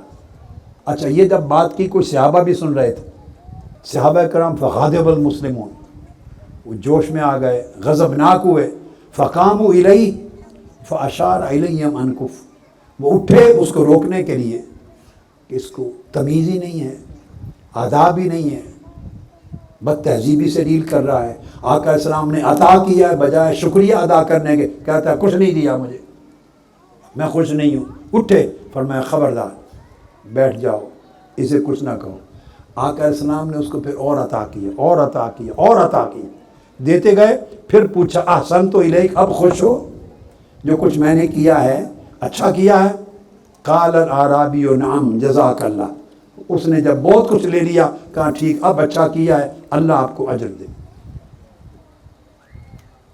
آپ اندازہ کر لیں کتنی صحابہ کرام کی بھی سخت ٹریننگ ہے، مشقت ہے، اور آقا علیہ السلام کی حسن سیرت کا اور خلق حسن اور خلق عظیم کا عالم کیا۔ یوں ہی اللہ رب العزت نے نہیں فرمایا انک لعلی خلق عظیم، آپ خلق عظیم کے مرتبے پر فائز ہیں۔ خلق کے 3 درجے ہوتے ہیں، 3، ایک ہے خلق حسن، ایک ہے خلق کریم، ایک ہے خلق عظیم۔ خلق حسن میں انسان عدل اور اعتدال کرتا ہے، عدل کرتا ہے، جسٹس سے کام لیتا ہے۔ خلق کریم میں اگر کوئی زیادتی کر دے تو اس کو معاف کر دیا جاتا ہے، انتقام نہیں لیا جاتا۔ یہ خلق کریم ہے، کریموں کا، سخی بڑے لوگوں کا خلق ہے۔ اور خلق عظیم یہ ہے صرف معاف ہی نہیں کرتے، احسان کے ساتھ لاد دیتے، احسان بھی کرتے ہیں۔ والکاظمین الغیظ والعافین عن الناس واللہ یحب المحسنین۔ غصہ پی جاتے ہیں، پھر معاف بھی کر دیتے ہیں، پھر احسان بھی کرتے ہیں، اور اللہ احسان کرنے والوں کو چاہتا ہے، محبت کرتا ہے۔ خلق عظیم کا درجہ تھا۔ ایک اور شخص آتا ہے، وہ بھی اعرابی ہے، بدو، صحیح بخاری میں ہے، صحیح مسلم میں ہے، متفق علیہ حدیث۔ آقا علیہ السلام کی بارگاہ میں مسجد نبی میں آتا ہے، کوئی اس نے بات پوچھنی تھی، پوچھ لی، اور پوچھ کے واپس جانے لگا۔ ابھی مسجد ہی میں ہے، مسجد میں، مسجد نبوی کے اندر ایک کنارے میں کھڑے ہو کے پیشاب کر دی۔ جب فبال فی طائفۃ المسجد، مسجد کے کونے میں پیشاب کر دیے، فزاجرہ الناس، لوگ اس کی طرف دوڑے، انہوں نے ان کو منع کیا۔ فنہاہم النبی صلی اللہ علیہ وآلہ وسلم، آقا علیہ السلام نے ان کو روک دیا، خبردار، ابھی وہ پیشاب کر رہا ہے، اس کو مت روکو۔ اس کا مطلب یہ ہے کہ اگر اس کا پیشاب رک گیا تکلیف ہو جائے گی، اس کو کر لینے دو، اور جب فارغ ہو جائے پھر میں سمجھا دوں گا۔ اپنے سامنے اس کو مسجد کے کنارے میں چونکہ شروع کر چکا تھا، اس کو کرنے دیا۔ فلما قضا بولہ، جب وہ فارغ ہو گیا، امر النبی صلی اللہ علیہ وآلہ وسلم بذنوب من ماء فاحریق علیہ، پھر حضور علیہ السلام نے حکم فرمایا صحابہ کو کہ ایک ڈول پانی کا لاؤ اور اس پر بہا دو، مسجد پاک ہو گئی۔ اور اس کو بلا کے شفقت سے کہا کہ یہ مسجدیں اللہ کا گھر ہیں، یہ پیشاب کرنے کی جگہ نہیں، یہاں اللہ کا ذکر کیا جاتا ہے، نماز پڑھی جاتی ہے، قرآن کی تلاوت کی جاتی ہے۔ اور صحابہ سے فرمایا تم اس کے پیشاب کو پانی سے بہا دو۔ اور پھر ایک حدیث کے لفظ ہیں صحیح بخاری میں، صحابہ سے فرمایا انما بعثتم میسرین ولم تبعثوا معسرین، تمہیں آسانیاں پیدا کرنے والا بنایا گیا ہے، لوگوں کے ساتھ سختی سے پیش آنے والا نہیں بنایا گیا۔ یہ درجہ ہے سیرت نبوی کا۔ اور جتنا کوئی آقا علیہ السلام کے قریب ہوگا، جتنی آقا علیہ السلام سے محبت کا دعوے دار ہوگا، اتنی مطابقت ضروری ہے۔ جتنی مطابقت ہوگی اتنی سیرت محمدی کی جھلک آئے گی اس کے اندر، جتنی جھلک آئے گی اتنا حضور کے قریب ہے صلی اللہ علیہ وسلم۔ فرمایا قیامت کے دن سب سے قریب میرے وہ شخص بیٹھے گا جس کے اخلاق بڑے خوبصورت ہوں گے۔ ایک صحابی ہیں ماعز بن مالک، ان پر حد جاری ہو گئی۔ جب حد جاری ہو گئی اس کے بعد 2 دن 3 دن گزر گئے، آقا علیہ السلام تشریف لائے تو صحابہ کے پاس بیٹھ گئے۔ اب صحابہ گفتگو اور انداز کی کر رہے ہیں کہ دیکھیں اس نے کیا کر دیا اور اس کا انجام کیا ہوا۔ وہ گفتگو اس انداز سے کر رہے ہیں، اس نے کیا کر دیا، انجام کیا ہوا۔ آقا علیہ السلام تشریف لائے، فرمایا فقال رسول اللہ صلی اللہ علیہ وسلم لقد تاب توبۃ لو قسمت بین امت لوسعتہم۔ آپ نے موضوع چینج کر دیا، جس انداز سے وہ گفتگو کر رہے ہیں آپ نے ان کا موضوع چینج کر دیا، اور چینج کر کے فرمایا ماعز بن مالک نے ایسی توبہ کی ہے کہ اگر وہ توبہ پوری قوم پہ تقسیم کر دی جائے تو سب کی بخشش ہو جائے گی۔ سوچنے کا انداز دیکھیں، یعنی جرم کر کے آیا ہے، گناہ جس پر حد جاری ہوئی ہے، شریعت کی حد جاری ہوئی ہے۔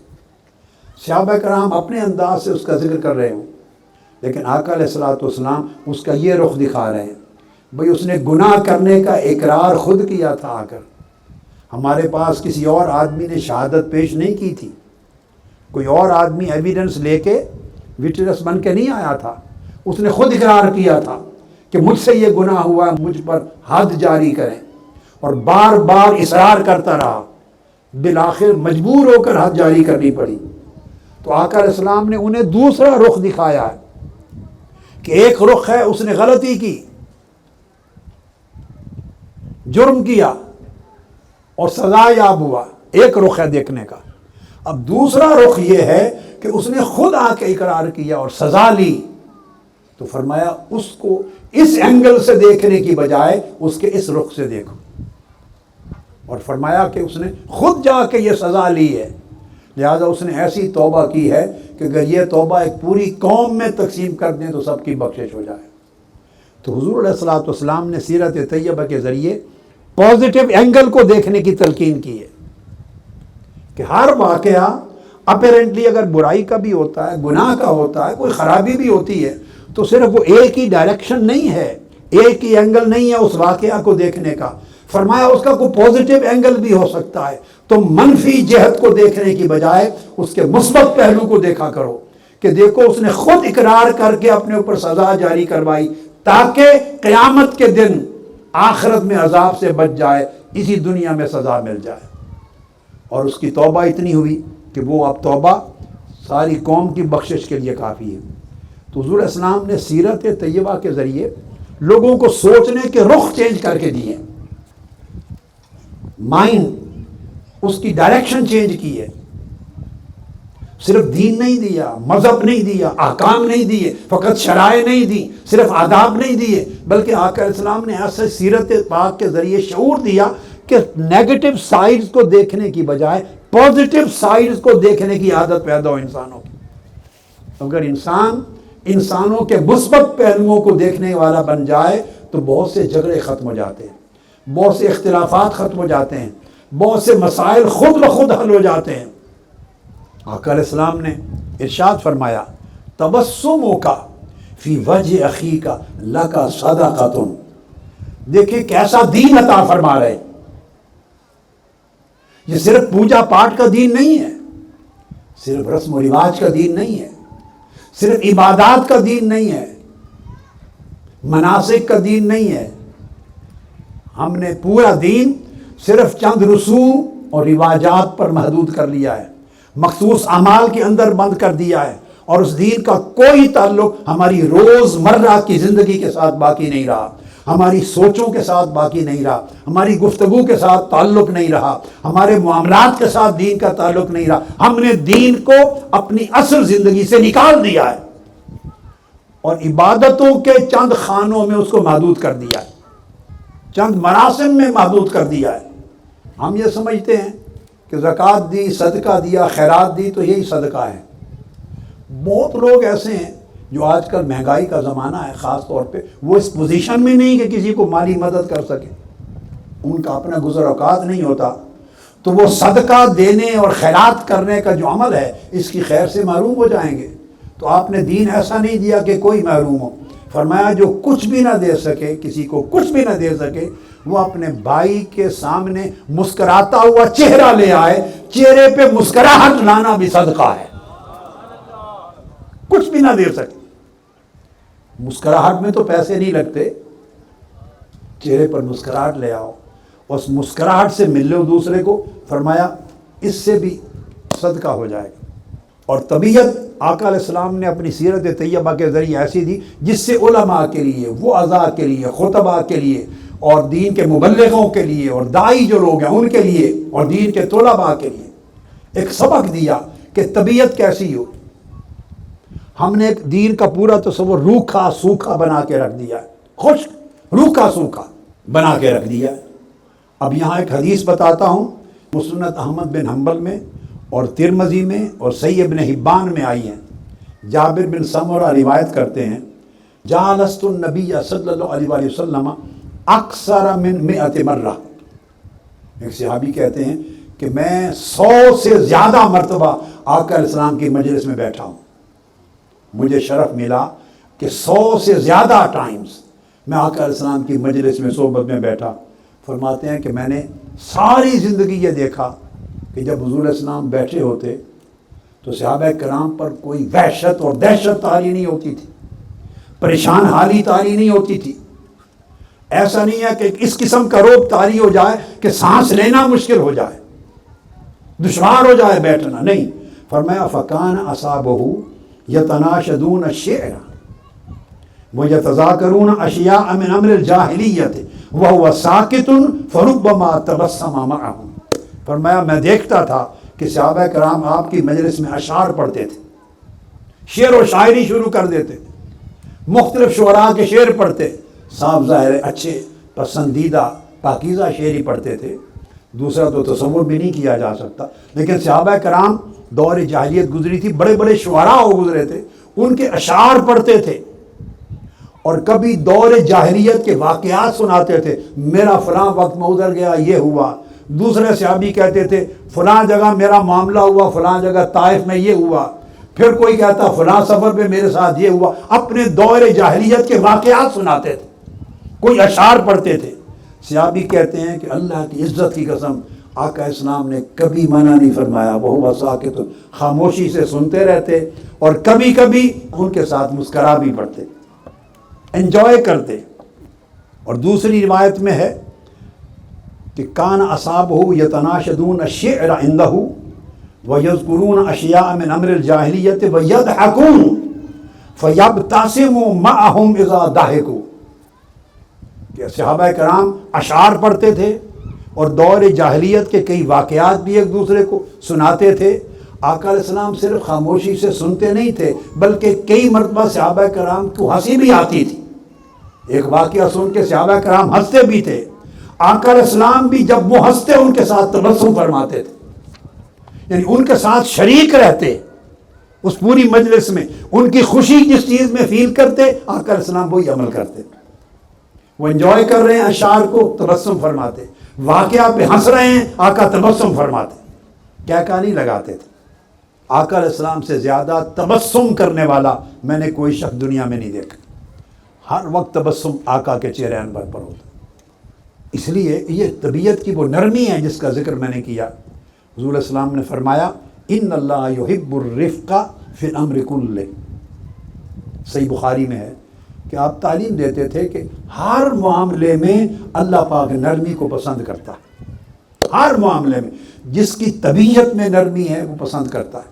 اب غور کرنا چاہیے، ہم خاص طور پہ جو لوگ دین کا لباس اوڑھے ہوئے ہیں، مشائخ ہیں، پیران کرام ہیں، علماء کرام ہیں، خطباء ہیں، واعظین ہیں، اسکالرز ہیں، اسپیکرز ہیں، دین کے اساتذہ ہیں، طلباء ہیں، جو جس کیپیسٹی میں دین کا نمائندہ تصور ہوتا ہے وہ سوچے، سیرت محمدی کی روشنی میں اپنی سیرت کا جائزہ لے، اپنے مزاج کا جائزہ لے، اپنی طبیعت کا جائزہ لے، لوگوں کے ساتھ برتاؤ کا جائزہ لے، اور دیکھے اس کی مجلس میں لوگ بیٹھے ہوئے کمفرٹیبل فیل کرتے ہیں یا نہیں، یعنی آپ ان کی کمفرٹ زون میں آتے ہیں کہ نہیں، یا ڈسکمفرٹ فیل کرتے ہیں، آپ کے بیٹھے ہوئے ان پر وحشت طاری ہوتی ہے یا ریلیکس فیل کرتے ہیں، بوجھ جو لے کے آیا تھا وہ بھی ختم ہو جاتا ہے یا نہیں۔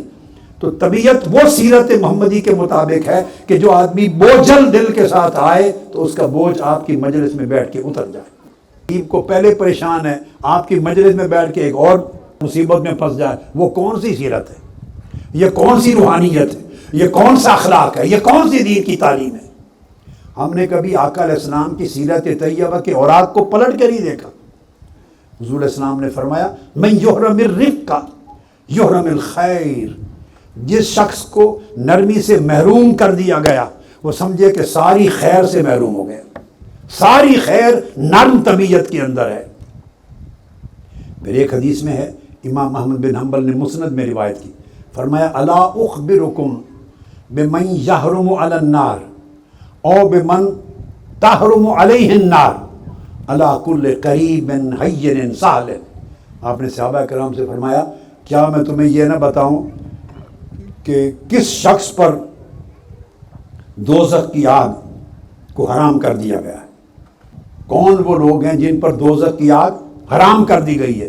فرمایا وہ لوگ جو خوش اخلاقی کے باعث لوگوں کی طبیعتوں کے قریب تر ہیں، لوگ انہیں اپنا بڑا قریب فیل کرتے ہیں، بہت قریب، خوش اخلاقی اور نرم طبی کے باعث، اور جن کی طبیعت میں نرمی ہے اور برتاؤ میں بڑی آسانی ہے، لوگ اس کے ساتھ ڈیل کرنا بڑا ایزی سمجھتے ہیں، ریلیکس فیل کرتے ہیں، ایسے لوگ وہ ہیں ان پر اللہ نے دوزخ کی آگ کو حرام کر دیا۔ دیکھیے کہ سیرت محمدی میں کتنا فوکس کیا جا رہا ہے اس چیز کو۔ حدیث میں ہے، یہ بھی متفق علیہ ہے بخاری مسلم میں، کہ ایک جنازہ گزرا، ایک جنازہ، آقا علیہ السلام جب جنازہ گزرتا تو کھڑے ہو جاتے، قیام فرماتے، آپ کھڑے ہو گئے۔ جب آقا علیہ السلام کھڑے ہوئے تو کسی نے ساتھ صحابہ میں سے کسی نے بتا دیا، یا رسول اللہ یہ یہودی کا جنازہ۔ فقال الیست نفسا، یہودی تو تھا، کیا انسان بھی نہیں تھا؟ کوئی ہو، کسی مذہب سے اس کا تعلق ہو، مگر انسان کی جان کی یہ حرمت ہے۔ یہ تعلیم دی آقا علیہ الصلوۃ والسلام نے امت کو، اور یہ ہے آقا علیہ السلام کی سیرت، یہ آقا علیہ السلام کا دین۔ آپ نے خود ارشاد فرمایا، یہ بھی صحیح بخاری اور مسلم میں ہے، کہ کئی مرتبہ میرا دل چاہتا ہے کہ نماز میں لمبی قرات کروں، اللہ کے حضور کھڑا ہوں، قرات کروں، قرآن مجید زیادہ پڑھوں، پڑھنا چاہتا ہوں، اچانک پیچھے سے مسجد میں کسی بچے کے رونے کی آواز آ جاتی۔ آقا علیہ السلام نے فرمایا اتجوز فی صلاتی مما اعلم من شدت وجد امہ من بکائہ، میں بچے کی رونے کی آواز سنتے ہی اپنی نماز مختصر کر دیتا ہوں، اپنی خواہش کو چھوڑ دیتا ہوں، لمبی قرات کرنا چھوڑ دیتا ہوں، مختصر کر دیتا ہوں، اس لیے کہ مجھے خیال آتا ہے کہ بچے کی رونے کی وجہ سے ماں پر بڑی تکلیف گزر رہی ہوگی، تو نہ بچے کا رونا گوارا کرتا ہوں اور نہ اس کی وجہ سے پیچھے نماز پڑھنے والی اس کی ماں کی جو تکلیف کی شدت گوارا کرتا ہوں، نماز مختصر کر دیتا ہوں۔ آپ دیکھیے ایسی صورت میں ہم تو وظائف بھی نہیں چھوڑتے جو نفلی وظائف ہیں، دوسرے کو ہوتی رہے تکلیف، کوئی روتا رہے، پریشان ہوتا رہے، ہم نفلی وظائف نہیں چھوڑتے۔ نفلی وظائف سے زیادہ بڑا وظیفہ ہے دوسرے کے جذبات کا احساس کرنا، دوسرے کی تکلیف کا احساس کرنا، روتے ہوئے بچے کے رونے کا احساس کرنا، اس کی ماں پر کیا بیت رہا ہے ان کے جذبات کا احساس کرنا، یہ ہزار نفلی وظیفوں سے اعلیٰ وظیفہ ہے۔ یہ برتاؤ کا وظیفہ ہے، یہ اخلاق کا وظیفہ ہے، یہ سیرت طیبہ کا وظیفہ ہے، وہ کلمات کا وظیفہ ہے، الفاظ کے وظیفے ہیں، یہ عمل کا وظیفہ ہے۔ ابو سعید خدری رضی اللہ تعالیٰ عنہ فرماتے ہیں کہ میں خود موجود تھا ایک نماز میں، فجر کی نماز تھی، پیچھے ایک بچے کے رونے کی آواز آ گئی، فخفف الصلاۃ، آقا علیہ السلام نماز کو مختصر کر دیا، ہر روز جتنی قرات کرنے کا معمول تھا وہ کم کر دی۔ آپ سے پوچھا گیا یا رسول اللہ آج آپ نے نماز بڑی مختصر کر دی ہے، کیا وجہ ہے؟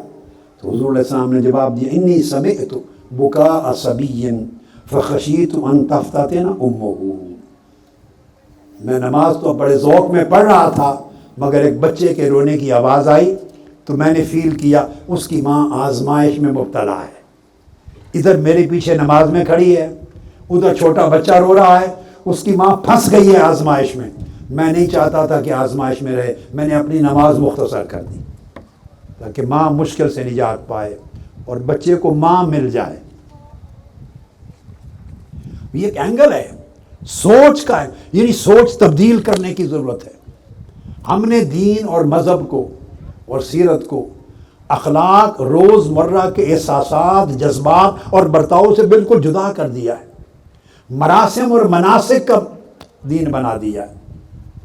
آقا علیہ الصلوۃ والسلام کی سیرت طیبہ کا ہر عمل عبادت تھا مگر مزاج میں اتنی وسعت تھی جس سے ہم محروم ہو گئے۔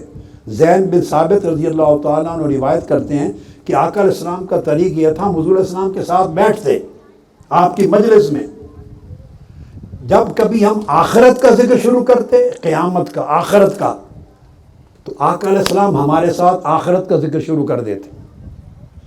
اگر ہم دنیا اور کاروبار، تجارت اور دنیاوی معاملات کا ذکر شروع کرتے تو آقا علیہ السلام ہمارے ساتھ دنیاوی معاملات کا ذکر شروع کر دیتے۔ اگر ہم کھانا پینا، فلاں کا کھانا اچھا ہے، طعام شراب، کھانے پینے کا ذکر شروع کرتے، آقا علیہ السلام ہمارے ساتھ بھی کھانے اور پینے کا ذکر شروع کر دیتے۔ الغرض تو کل ھذا احدثکم عن رسول اللہ، کہا یہ سب عمل ہے جو آقا علیہ السلام کا میں تمہیں بیان کر رہا ہوں۔ یعنی مجلس میں اگر لوگ اخروی بات کر رہے ہیں جنت کی تو آپ جنت کا ذکر سناتے ہیں انہیں، دنیاوی کاروبار کا ذکر کر رہے ہیں تو آپ اس موضوع میں شامل ہو جاتے ہیں، کھانے پینے کی بات کر رہے ہیں ان میں شریک ہوتے۔ یعنی اہل مجلس جس موضوع میں خوشگواری محسوس کرتے، آقا علیہ السلام اسی موضوع میں ان کے ساتھ شریک ہو جاتے۔ ایسا نہیں ہے کہ کوئی مختلف ذوق رکھنے والا شخص آپ کی مجلس میں بیٹھنا پسند ہی نہ کرے، چونکہ جو اس کا ذوق ہے، ہاں حلال اور حرام کی حدود ہیں، جائز اور ناجائز کی حدود ہیں، امر و نہی کی حدود ہیں، مگر جائز کی حدود میں اس کا ذوق اور ہے۔ آپ اس کی بات اتنی خشک طبیعت ہے کہ سن ہی نہیں سکتے، آپ نے اپنی بات شروع کر دینی ہے۔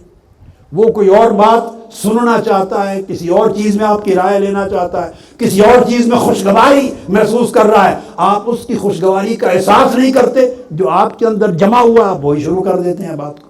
یعنی موافقت نہیں ہے اہل مجلس کے ساتھ، سوچ میں، گفتگو میں، عمل میں۔ یہ موافقت پیدا کرنا اہل مجلس اور اہل تعلق میں، یہ دین کی روح ہے اور سیرت نبوی صلی اللہ علیہ وسلم کا خاص حصہ ہے۔ پھر آقا علیہ الصلوۃ والسلام کا عالم یہ کہ مدینہ پاک میں باندیاں تھیں جو اریسٹ ہو کے آ گئیں جنگوں میں، پریزنرز و وار بن گئے، چونکہ ان کا کوئی دیکھ بھال کرنے والا نہیں ہوتا تھا، تو جس دیوانی کو ضرورت پڑتی وہ آ کے آقا علیہ السلام کا ہاتھ پکڑ لیتی۔ فتن تالے کو بہی حیث و شاعت، جہاں چاہتی پکڑ کے لے جاتی اور جو کہتی آپ اس کے کام کاج کر دیتے۔ یعنی شفقت کا یہ عالم کہ دیوانی کو بھی خوف محسوس نہ ہو آقا علیہ السلام کا ہاتھ پکڑنے میں، میرے ساتھ چلے، میرے یہ کام کر دے۔ دنیا دیکھتی تھی۔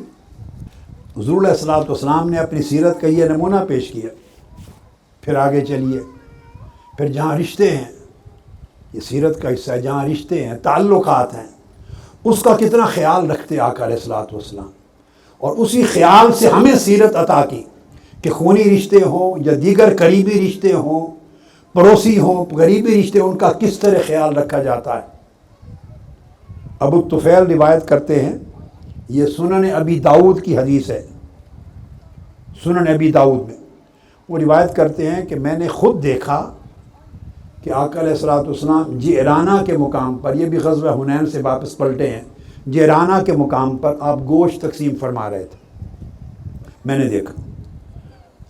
فرماتے اذ اقبلت امرأۃ حتی دنت الی النبی صلی اللہ علیہ وسلم، ہم دیکھ رہے تھے ایک خاتون آئی، بوڑھی خاتون، آقا علیہ السلام کے قریب ہوئی اور قریب آ کے بیٹھ گئی، ہمیں نہیں معلوم یہ کون ہے۔ فباسط لہا رداءہ، آقا علیہ السلام نے اپنی کملی بچھا دی اس کی، اس خاتون کے لیے کملی بچھا دی۔ فجلست علیہ، اور وہ آقا علیہ السلام کی چادر پہ بیٹھ گئی۔ فقلت من ہی، حضرت ابو طفیل فرماتے ہیں میں نے پوچھا یہ کون ہے خاتون؟ فقالوا، تو دیگر صحابہ جو پاس بیٹھے تھے انہوں نے کہا ہی امہ التی ارضعتہ، یہ آپ کی رضائی ماں ہے، یعنی حلیمہ سعدیہ ہے جس نے آپ کو دودھ پلایا تھا۔ اور یہ فتح مکہ کے بعد کا واقعہ ہے، اندازہ کرنے عمر کیا ہو گئی ہوگی۔ فتح مکہ 8 ہجری میں ہوئی ہے، آپ کی عمر مبارک اس وقت 61 برس تھی، 61 برس۔ اور ان کی عمر کتنی ہو گئی جنہوں نے دودھ پلایا تھا؟ حلیمہ سعدیہ رضی اللہ عنہ، اپنی کملی بچھا دی ان کے نیچے، اتنی عزت و تکریم کی۔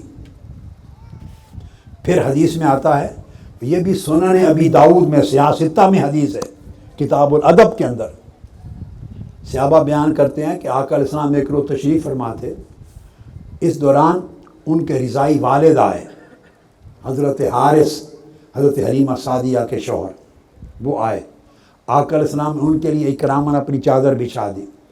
فقعد علیہ، وہ اس پر بیٹھ گئے۔ ثم اقبلت امہ، پھر آپ کی والدہ آ گئی، رضائی والدہ حضرت حلیمہ سعدیہ، آقا علیہ السلام نے ان کو بھی اپنی چادر کا گشتہ بچھا دیا، فجالست علیہ، وہ بھی اس پر بیٹھ گئی۔ ثم اقبل اخوہ من الرضاعہ، پھر آپ کا رضاعی بھائی آیا جو ان کا بیٹا تھا، آقا علیہ السلام کے ساتھ مل کے دودھ پیا تھا۔ فقام لہ رسول اللہ فاجلسہ بین یدیہ، پھر چادر نہیں بچی تھی، اس کے لیے آقا علیہ السلام کھڑے ہو گئے، کھڑے ہو کے اپنے سامنے بٹھا لیے، پھر ان سے گفتگو کی۔ پھر حضرت حلیمہ سعدیہ میں ایک حدیث میں آتا ہے، ان سے احوال آقا علیہ السلام نے پوچھے۔ یہ پہلے کا واقعہ ہے، حضرت خدیجہ الکبریٰ رضی اللہ تعالیٰ عنہ بھی حیات تھی، شادی ہو چکی تھی، یہ اب اس سے پہلے کا واقعہ ہے۔ فرماتے ہیں کہ اس زمانے میں حضرت خدیجہ الکبریٰ رضی اللہ تعالیٰ عنہ کی حیات میں ابھی ہجرت نہیں فرمائی تھی، تو حضرت حلیمہ سعدیہ آئیں، آپ ان کے حال احوال پوچھتے رہے، انہوں نے بتایا بڑی افلاس ہے، حالات اس طرح کے ہیں۔ آقا علیہ السلام نے ان کو رخصت کرتے ہوئے 40 بکریاں اور اونٹ لاد کے غلے کا دیا، ایک ملاقات، 40 بکریاں اور غلے کا اونٹ لاد کر دیا۔ اور محمد بن منقدر ایک جلیل القدر تابعی روایت کرتے ہیں، صحابہ کہتے ہیں ہم بیٹھے تھے، خاتون آئی، فلما دخلت علی قال امی امی وعمد الی ردائہ فبسطہ لہا فقعدت علی، ایک خاتون آئی، آقا علیہ السلام دیکھتے ہی اٹھے، فرمایا میری ماں، میری امی جان، میری امی جان، پھر اپنی چادر بچھا دی، وہ چادر کے اوپر بیٹھ گئے۔ یہ تکریم تھی دوسروں کی، رشتوں کی تکریم۔ اور یہ تو والدہ کی بات ہے، والد کی بات ہے، بھائی کی۔ آگے سنیے، جب غزوہ حنین ہوا اور آقا علیہ السلام اور صحابہ کرام فتح یاب ہوئے، اور وہ اس غزوہ سے بعد میں جو قبائل تھے، حضرت حلیمہ سعدیہ کا قبیلہ بھی انہی میں تھا، ان قبائل کے لوگ جنگی قیدی بن گئے۔ اس قبیلے کے لوگ آقا علیہ السلام کی بارگاہ میں آ گئے، جو حوازن کا وفد، قبیلہ حوازن کا وفد آ گیا اور کہا کہ یا رسول اللہ ہمارے مال بھی یعنی جنگ کے نتیجے میں آپ کے لوگ لے آئے ہیں اور ہماری عورتیں بھی قیدی بن گئی ہیں۔ آقا علیہ السلام نے فرمایا چن لو کیا لینا ہے۔ انہوں نے کہا کہ ہماری جو قیدی عورتیں ہیں فیملیز واپس کر دیں۔ آقا علیہ السلام نے فرمایا، اب یہ حدیث ہے، امام نسائی نے سنن کتاب الہبہ میں روایت کی، آپ نے فرمایا دیکھو جو تو میرے حصے میں یا قبیلہ بنو ہاشم کے حصے میں آئے ہیں وہ میں نے سارے آزاد کر دی، فیملی وہ تمہیں دے دیا، جو میرے حصے میں ہیں اور بنو ہاشم کے حصے میں ہیں آزاد، مگر باقی سارے جنگی قیدی مختلف صحابہ جو لشکر میں تھے ان میں تقسیم ہو چکے ہیں، ان پر میں حکم نہیں چلا سکتا، ان کا رائٹ ہے، وہ تقسیم ہو چکے۔ انہوں نے کہا اب ہم کیا کریں؟ فرمایا میں تمہیں ایک طریقہ سکھاتا ہوں، آپ دیکھیے کیا کمال ہے آقا علیہ السلام کی خلق کا، آپ کی شفقت کا، آپ کی عنایت کا، وسعت ظرفی کا کیا کمال ہے۔ فرمایا جو بنو ہاشم اور ہمارے حصے میں ہیں سب آزاد، جو باقی سب صحابہ کے پاس ہیں ان کے لیے طریقہ یہ ہے کہ نماز ظہر جب ہم پڑھیں گے تو تم نماز ظہر کے بعد کھڑے ہو جانا، نماز ظہر جب میں پڑھاؤں گا کھڑے ہو جانا اور کھڑے ہو کے کہنا فقولوا انا نستعین برسول اللہ صلی اللہ علیہ وسلم علی المؤمنین فی نسائنا و ابنائنا۔ یہ سنن نسائی کی حدیث ہے جو بتا رہا ہوں۔ تم کھڑے ہو کے کہنا کہ ہم رسول پاک صلی اللہ علیہ وسلم سے مدد مانگتے ہیں اپنی اولادوں اور اپنی فیملیز کے حوالے سے کہ آزاد کر دیا جائے۔ تم اس طرح پکارنا، سب کے سامنے کھڑے ہو جانا اور کہنا یا رسول اللہ ہم آپ کی مدد مانگتے ہیں، ہماری فیملیز کو آزاد کر دیا جائے۔ بس اس کے بعد دیکھتے ہیں کیا ہوتا ہے۔ ان کو یہ بات سکھائی، پھر نماز پڑھی، نماز کے بعد وہ کھڑے ہو گئے، انہوں نے کہا یا رسول اللہ ہم آپ کی مدد مانگتے ہیں، ہماری فیملیز، بچے بیویاں آزاد ہو جائیں۔ آقا علیہ السلام نے سب صحابہ کرام کے سامنے فرمایا میرے اور خاندان عبد المطلب کے حصے میں جتنے قیدی آئے ہیں سب آزاد کر دیے، میں نے آزاد کر دیے، وہ تمہارے ہو گئے لے جاؤ، مگر باقیوں پر میں حکم نہیں چلاتا۔ جب آقا علیہ السلام کا جملہ سنا مہاجرین کھڑے ہو گئے، عرض کیا یا رسول اللہ جو ہمارے حصے میں ہم بھی آپ کے صدقے آزاد کرتے ہیں۔ اس کے بعد انصار کھڑے ہو گئے، انصار نے کہا یا رسول اللہ جو ہمارے حصے میں وہ بھی سارے آزاد کرتے ہیں، ان کی ساری فیملیز کو آزاد کر دی۔ اسٹل اب آگے دلچسپ حصہ ہے. سب کچھ ہو گیا. کئی عرب لوگ ایسے تھے جو فتح مکہ کے بعد داخل ہوئے تھے. بات کو سمجھ گیا نا. انصار وہ تھے جو مدینہ پاک کے ساتھ آئے تھے.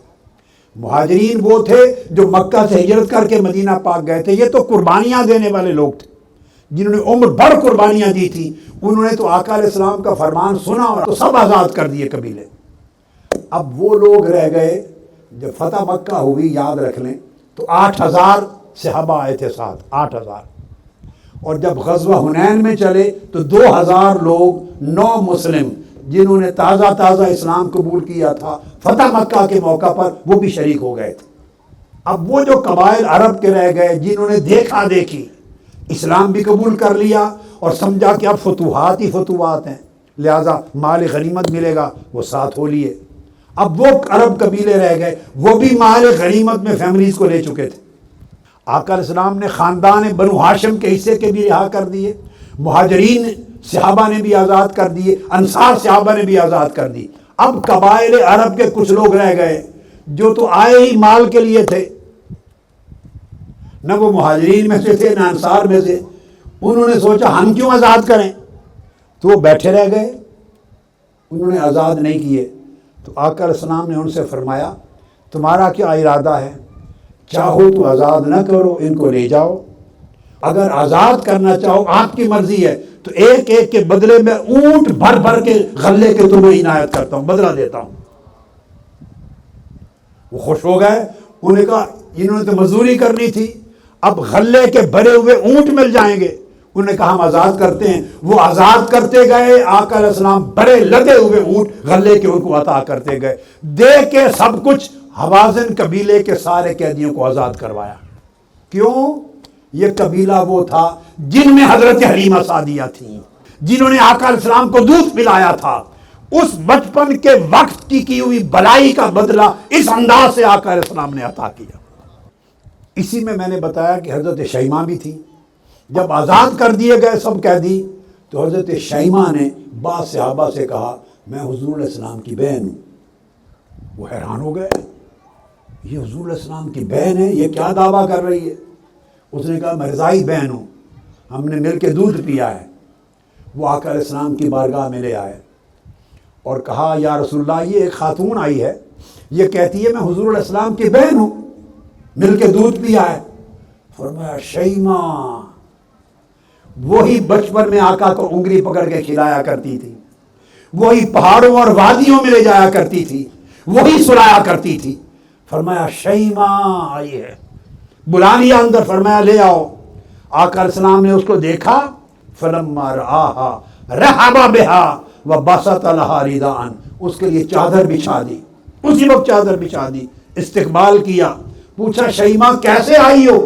عرض کیا یا رسول اللہ میں بھی جنگی قیدیوں میں ہوں. فزارفت عینا رسول اللہ. آقا علیہ السلام کی آنکھیں آنسوؤں سے بھر گئیں اور پھر آنسو گر پڑے. حتی بلت لحیتہ دموعہ. آپ کی ریش مبارک آنسوؤں سے تر ہو گئی. آپ کو بچپن کا منظر یاد آ گیا. یہ وہ شیمہ ہے جو بچپن میں مجھے لے جاتی اور پہاڑوں وادیوں میں کھلاتی تھی جو مجھے رات کو سلاتی تھی مجھے کھلاتی پلاتی تھی. آج قیدی بن کے آئی ہے. وہ منظر یاد کر کے رونے لگ گئے. ریش مبارک تر ہو گئی. صحابہ کرام نے پوچھا یا رسول اللہ تب کی یا رسول اللہ آپ رو رہے ہیں؟ قال نعم لرحمتہا. مجھے اس پہ رحم آ گیا ہے میری بہن شیمہ پر اور جو اس پر بیتا رحم آ گیا. آقا علیہ السلام نے فرمایا شیمہ تمہاری مرضی ہے چاہو تو میرے ساتھ چلو میں بڑی عزت و تکریم کی زندگی کا بندوبست کر دوں. چاہو تو واپس اپنے قبیلے کی طرف جاؤ جیسے خوشی ہو. حضرت شیمہ نے کہا یا رسول اللہ مجھے اپنے قبیلے کی طرف واپس بھیج دیں. فرمایا جائیں اجازت ہے.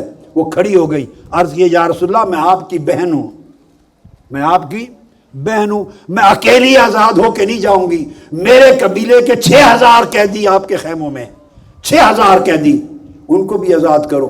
آپ نے صحابہ کو بلایا. فرمایا شیمہ کی خاطر اس کے قبیلے کے 6,000 سارے قیدی آزاد کر دیے جائیں. سارے قیدی 6,000 آزاد کر دیے قبیلے کے آقا علیہ الصلوۃ والسلام نے. قام لها قائما وبسط لها رداءه واجلسها عليه ودمعت عيناه ثم قال لها سلی توتا وشفعی تشفعی. اے شیما جو تو کہہ بات قبول کی جائے گی، جس کی سفارش کر وہ سفارش قبول کی جائے گی۔ اس نے کہا 6000 قیدی آزاد کر دیں، فرمایا سارے قیدی آزاد ہیں، ان کو لے کے روانہ کر دی۔ تو آقا علیہ الصلوۃ والسلام کی سیرت طیبہ کا یہ ایک ایسا پہلو ہے جس میں یہ شفقت، یہ نرمی، یہ حیا، یہ لحاظ، یہ سخاوت، یہ لطف، یہ کرم جو رویوں کو درست کر دیتا، انسان کو انسان بناتا۔ جب انسانیت نہیں ہے تو کوئی مذہب نہیں ہے، دین اور مذہب بعد میں ہے، انسانیت پہلے ہے۔ جس مذہب کا لبادہ اوڑھ کے ہم انسانیت کو ختم کر دیں، انسانیت کی تکریم ختم ہو جائے، باہمی رشتوں کا لحاظ ختم ہو جائے اور ہمارا حیا بے حیائی میں بدل جائے، تو کون سا دین اور کون سا مذہب اور کون سی دعوت و تبلیغ؟ ہمیں آج میلاد کی رات اس پیغام کے ذریعے اپنی سیرت و کردار میں انقلاب پیدا کرنا ہوگا، اور تحریک منہاج القرآن کے وابستہ لوگ زمین کے جس جس کونے میں ہیں، پاکستان یا پاکستان سے باہر، شرق سے غرب تک، یا مسلمان آقا علیہ السلام کا کلمہ پڑھنے والے جہاں جہاں آباد ہیں، اگر وہ حضور علیہ السلام سے اپنا رشتہ سمجھتے ہیں، امتی ہونے کا تعلق سمجھتے ہیں، محبت کا دعویٰ کرتے ہیں، مطابقت کا دعویٰ کرتے ہیں، امتی سمجھتے ہیں، اور قیامت کے دن آقا کی شفاعت کے خواہش مند ہیں، انہیں آقا کی سیرت میں ڈھلنا ہوگا، اپنے کردار کو بدلنا ہوگا، اپنے احوال کو درست کرنا ہوگا، اپنے اعمال کو درست کرنا ہوگا۔ ایک تو یہ کلچر دیا عفو درگزر کا، معافی کا، سخاوت کا، حیا کا، لحاظ کا، تکریم کا، محبت کا، لطف و کرم کا، پازیٹیو تھنکنگ کا۔ آقا علیہ السلام نے یہ پورا کا پورا کلچر دیا، اور ایک ادب کا کلچر دیا، تعظیم و تکریم کا کلچر دیا۔ صحابہ کرام جنہوں نے آقا علیہ السلام کی شاگردی اختیار کی، آپ کے فرسٹ سٹوڈنٹس ہیں صحابہ کرام، جنہوں نے آقا علیہ السلام کو دیکھا اور آقا علیہ السلام سے سیکھا، ان کے مزاج میں، طبیعت میں، کلام میں، گفتگو میں ادب ہی ادب آ گیا تھا، وہ ادب کے پیکر بن گئے تھے۔ حدیث پاک میں آتا ہے کہ ایک صحابی سے کسی نے پوچھا کہ آپ عمر میں بڑے ہیں یا رسول پاک صلی اللہ علیہ وسلم، یہ بھی ترمذی کی حدیث۔ انہوں نے اندازہ کریں جواب میں کہا وقال رسول اللہ اکبر منی وانا اقدم منہ فی المیلاد، فرمایا بڑے تو حضور ہی ہیں صلی اللہ علیہ وسلم، بس میں پیدا پہلے ہو گیا تھا۔ اب دیکھیے آقا علیہ السلام نے کیا ادب کا شعور عطا کیا تھا کہ ان کے کلمات بھی ادب سے، تعظیم و تکریم سے لبریز تھے۔ فرمایا بڑے آقا علیہ السلام ہی ہیں، وانا اقدم منہ فی المیلاد، میری تو پیدائش پہلے ہو گئی تھی۔ اسی طرح دوسری حدیث مصنف ابن ابی شیبہ میں اور حاکم میں حضرت عباس بن عبد المطلب سے پوچھا گیا، جو آقا علیہ السلام کے چچا ہیں، حضور علیہ السلام کے چچا حضرت عباس بن عبد المطلب، ان سے پوچھا گیا انت اکبر من نبی، عمر میں آپ بڑے ہیں یا حضور علیہ السلام بڑے؟ فقال هو اکبر منی وانا ولدت قبلہ، عرض کیا عباس رضی اللہ تعالیٰ عنہ نے وڈے تو حضور ہی نے، میں جم پہلے گیا سی، بڑے تو حضور ہی ہیں، میں جم پہلے گیا سی، میری ولادت پہلے ہو گئی، انا ولدت قبلہ، بس بڑے تو آقا علیہ السلام ہی ہیں۔ آپ اندازہ کریں کہ کیا ان کے شعور میں، ان کے لب و لہجے میں، ان کے کلام میں، انداز میں ادب اور تعظیم و تکریم آ گئی تھی۔ ہم اپنے گریبانوں کو جھانکیں، کیا جب آقا علیہ السلام کا ذکر کرتے ہیں، صحابہ کا ذکر کرتے ہیں، اہل بیت اطہار کا، ائمہ کا، اولیاء کا، صالحین کا، اکابر کا، بڑوں کا، کیا اس ادب کے لہجے میں کرتے ہیں، یا سارا لب و لہجہ ہمارا بے ادبی، گستاخی کے ساتھ تباہ ہوا پڑا ہے؟ ایک صحابی ہیں، امام نسائی اور ابن ماجہ نے روایت کیا ہے، انہوں نے پوچھا حضرت برا بن عازب رضی اللہ تعالیٰ عنہ سے کہ وہ کون سے جانور ہیں جن کی قربانی حضور علیہ السلام نے منع فرمائی تھی، جن کی قربانی منع ہے، وہ کون کون سے جانور ہیں؟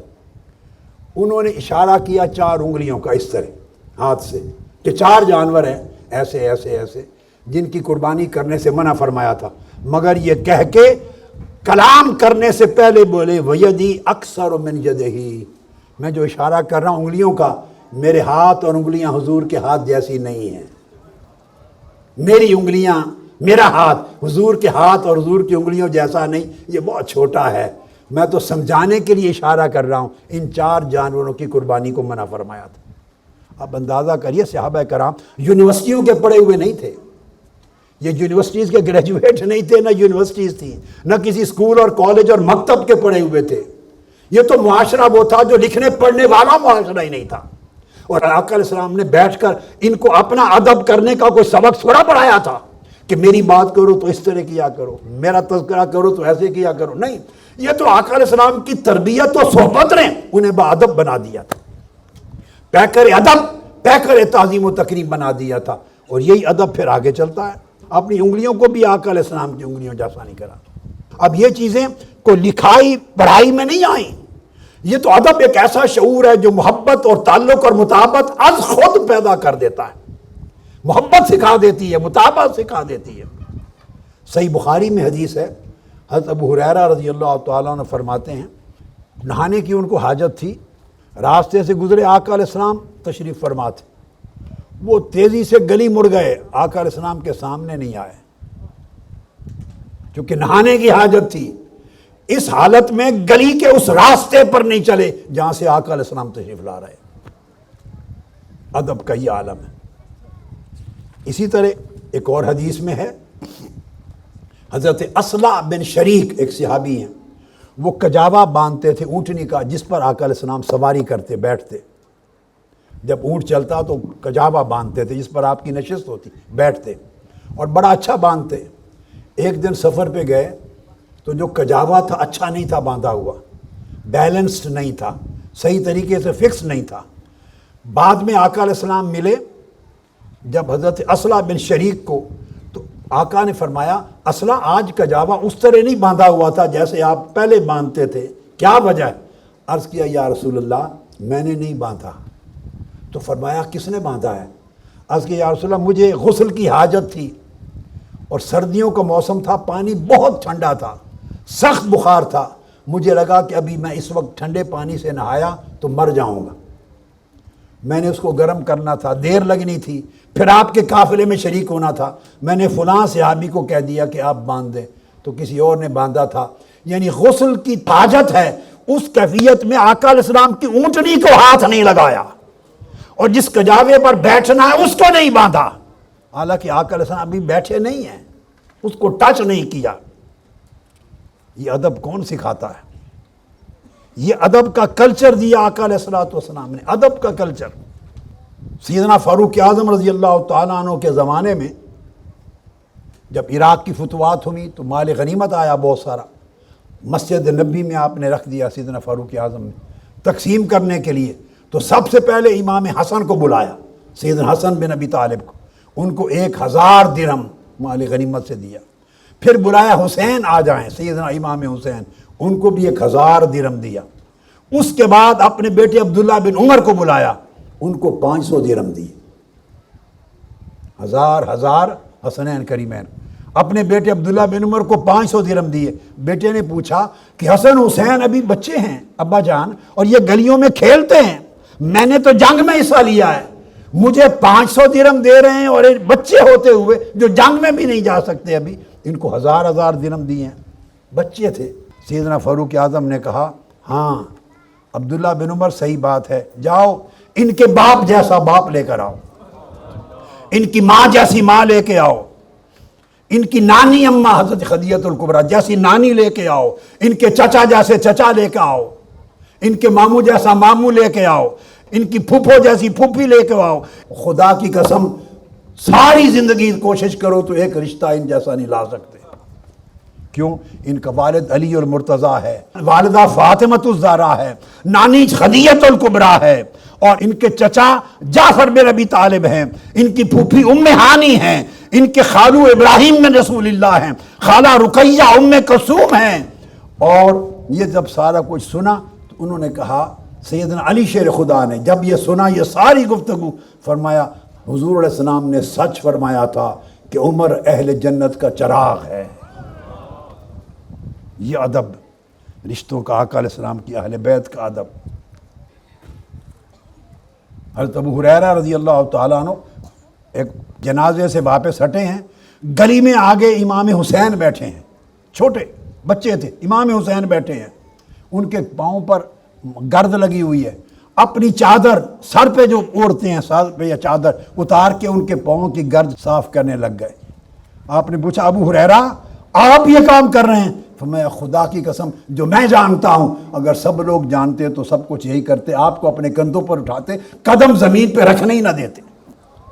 حضرت زید بن ثابت رضی اللہ تعالیٰ عنہ وہ گھوڑے پر سوار ہوئے، اونٹ پر سوار ہوئے، تو حضرت عبداللہ ابن عباس نے ان کی رکاب پکڑ لی، جس پہ پاؤں رکھ کے چڑھتے ہیں اونٹ پر یا گھوڑے پر، رکاب پکڑ لی۔ آپ نے فرمایا اے ابن ام رسول اللہ ایسا نہ کرو، میرے گھوڑے کی رکاب پکڑ رہے ہو۔ انہوں نے کہا فقال ہاکذا امرنا ان نفعل بعلمائنا وکبرائنا، ہمیں اس طرح حکم دیا گیا ہے کہ اپنے بڑوں کی اس طرح تکریم کیا کرو۔ حضرت زید بڑے، انہوں نے آپ کے ہاتھ چوم لیے، فرمایا یہ کیا کر رہے ہیں؟ انہوں نے کہا ہاکذا امرنا ان نفعل باہل بیت نبینا، ہمیں حکم دیا گیا ہے کہ حضور کی اہل بیت سے اس طرح ادب کیا کر۔ بڑے چھوٹے کے ساتھ کرتے، چھوٹے بڑے کے ساتھ کرتے۔ یہاں تک سوچنے کی بات ہے، آپ لندن میں بیٹھے ہیں، کوئی پاکستان میں بیٹھے ہیں، آپ اس وقت پاکستان میں بیٹھے ہیں، کوئی دنیا کے کسی خطے میں بیٹھا ہے، حکم ہے کہ اگر آپ رفع حاجت کے لیے جائیں تو قبلہ کی طرف منہ بھی نہیں کر سکتے اور پشت بھی نہیں کر سکتے۔ حالانکہ کعبۃ اللہ تو آپ کے سامنے نہیں ہے، مگر جس سمت میں کعبہ ہے اس سمت کا بھی ادب سکھایا گیا، نہ منہ کر سکتے ہیں نہ پشت کر سکتے ہیں۔ یعنی جو آقا علیہ السلام کی سیرت طیبہ نے اور آپ کے دین نے بنیادی طور پہ جو کلچر عطا کیا ہے، اس کلچر میں ادب ہے، اس کلچر میں حیا ہے، اس کلچر میں سخاوت ہے، اس کلچر میں عفو درگزر ہے، اس کلچر میں لطف و کرم ہے، اس کلچر میں پازیٹیوٹی ہے، نیگیٹیوٹی نہیں ہے۔ اب آج دیکھیں ہم بڑوں کا جب ذکر کرتے ہیں، بڑوں کا آج دوسرے مخالف کتنی غلیظ زبان کے ساتھ کرتے ہیں۔ اس سوسائٹی میں خاص طور پہ پاکستان کے اندر یا انڈیا کا بھی پتہ نہیں کیا حال ہے، ہمیں تو نہیں معلوم، اس سوسائٹی سے حیا ختم کر دیا گیا ہے۔ اور ختم کرنے والے کون ہیں؟ نام نہاد کو بارہ جو بڑے ہیں، خواہ وہ سیاسی لیڈر ہیں، وہ گالیاں دیں گے تو چھوٹے بوٹیاں نوچ لیں گے۔ علماء جن سے لوگ دین سیکھتے ہیں، اگر وہ ایک دوسرے کو گالی گلوچ کر کے پکاریں گے تو چھوٹا تو اس کو دجال اور کافر سے کم نہیں کہے گا۔ تو آپ ایک ایسے دین کی پرچار کر رہے ہیں جو سراسر ادب تھا، سراسر سخاوت تھی، سراسر تعظیم و تکریم تھی، ویلیوز تھی، مگر جو زبان، جو لب و لہجہ، جو طریقہ اختیار کر لیا گیا ہے اس میں دور دور تک دین کی جھلک نظر نہیں آتی۔ اس سے نسلوں کی تباہی ہو رہی ہے، دین کا امیج خراب ہو رہا ہے۔ آج یہ میسج لے کے جائیں کہ ہم اصل اس دین کی طرف پلٹ آئیں، ان رویوں کی طرف پلٹ آئیں، اس اخلاق کی طرف پلٹ آئیں، اس برتاؤ کی طرف پلٹ آئیں جو آقا علیہ السلام نے اپنے سیرت طیبہ کے ذریعے امت کو عطا کی ہے، تاکہ ہماری زبان میں پاکیزگی ہو، ہماری سوچوں میں پاکیزگی ہو، رویوں میں، برتاؤ میں، عمل میں، اخلاق میں، افعال میں، معاملات میں طہارت ہو، لوگ ہمارے اخلاق اور عمل کو دیکھ کر دین کو سمجھیں، ہماری زبان بری زبان سن کر دین سے ہٹ کے گمراہ نہ ہو جائے۔ اللہ رب العزت ہمیں آقا علیہ السلام کی غلامی میں رکھے اور دین کا صحیح فہم اور معرفت عطا فرمائے۔ وما علینا الا البلاغ، والسلام علیکم ورحمۃ اللہ وبرکاتہ۔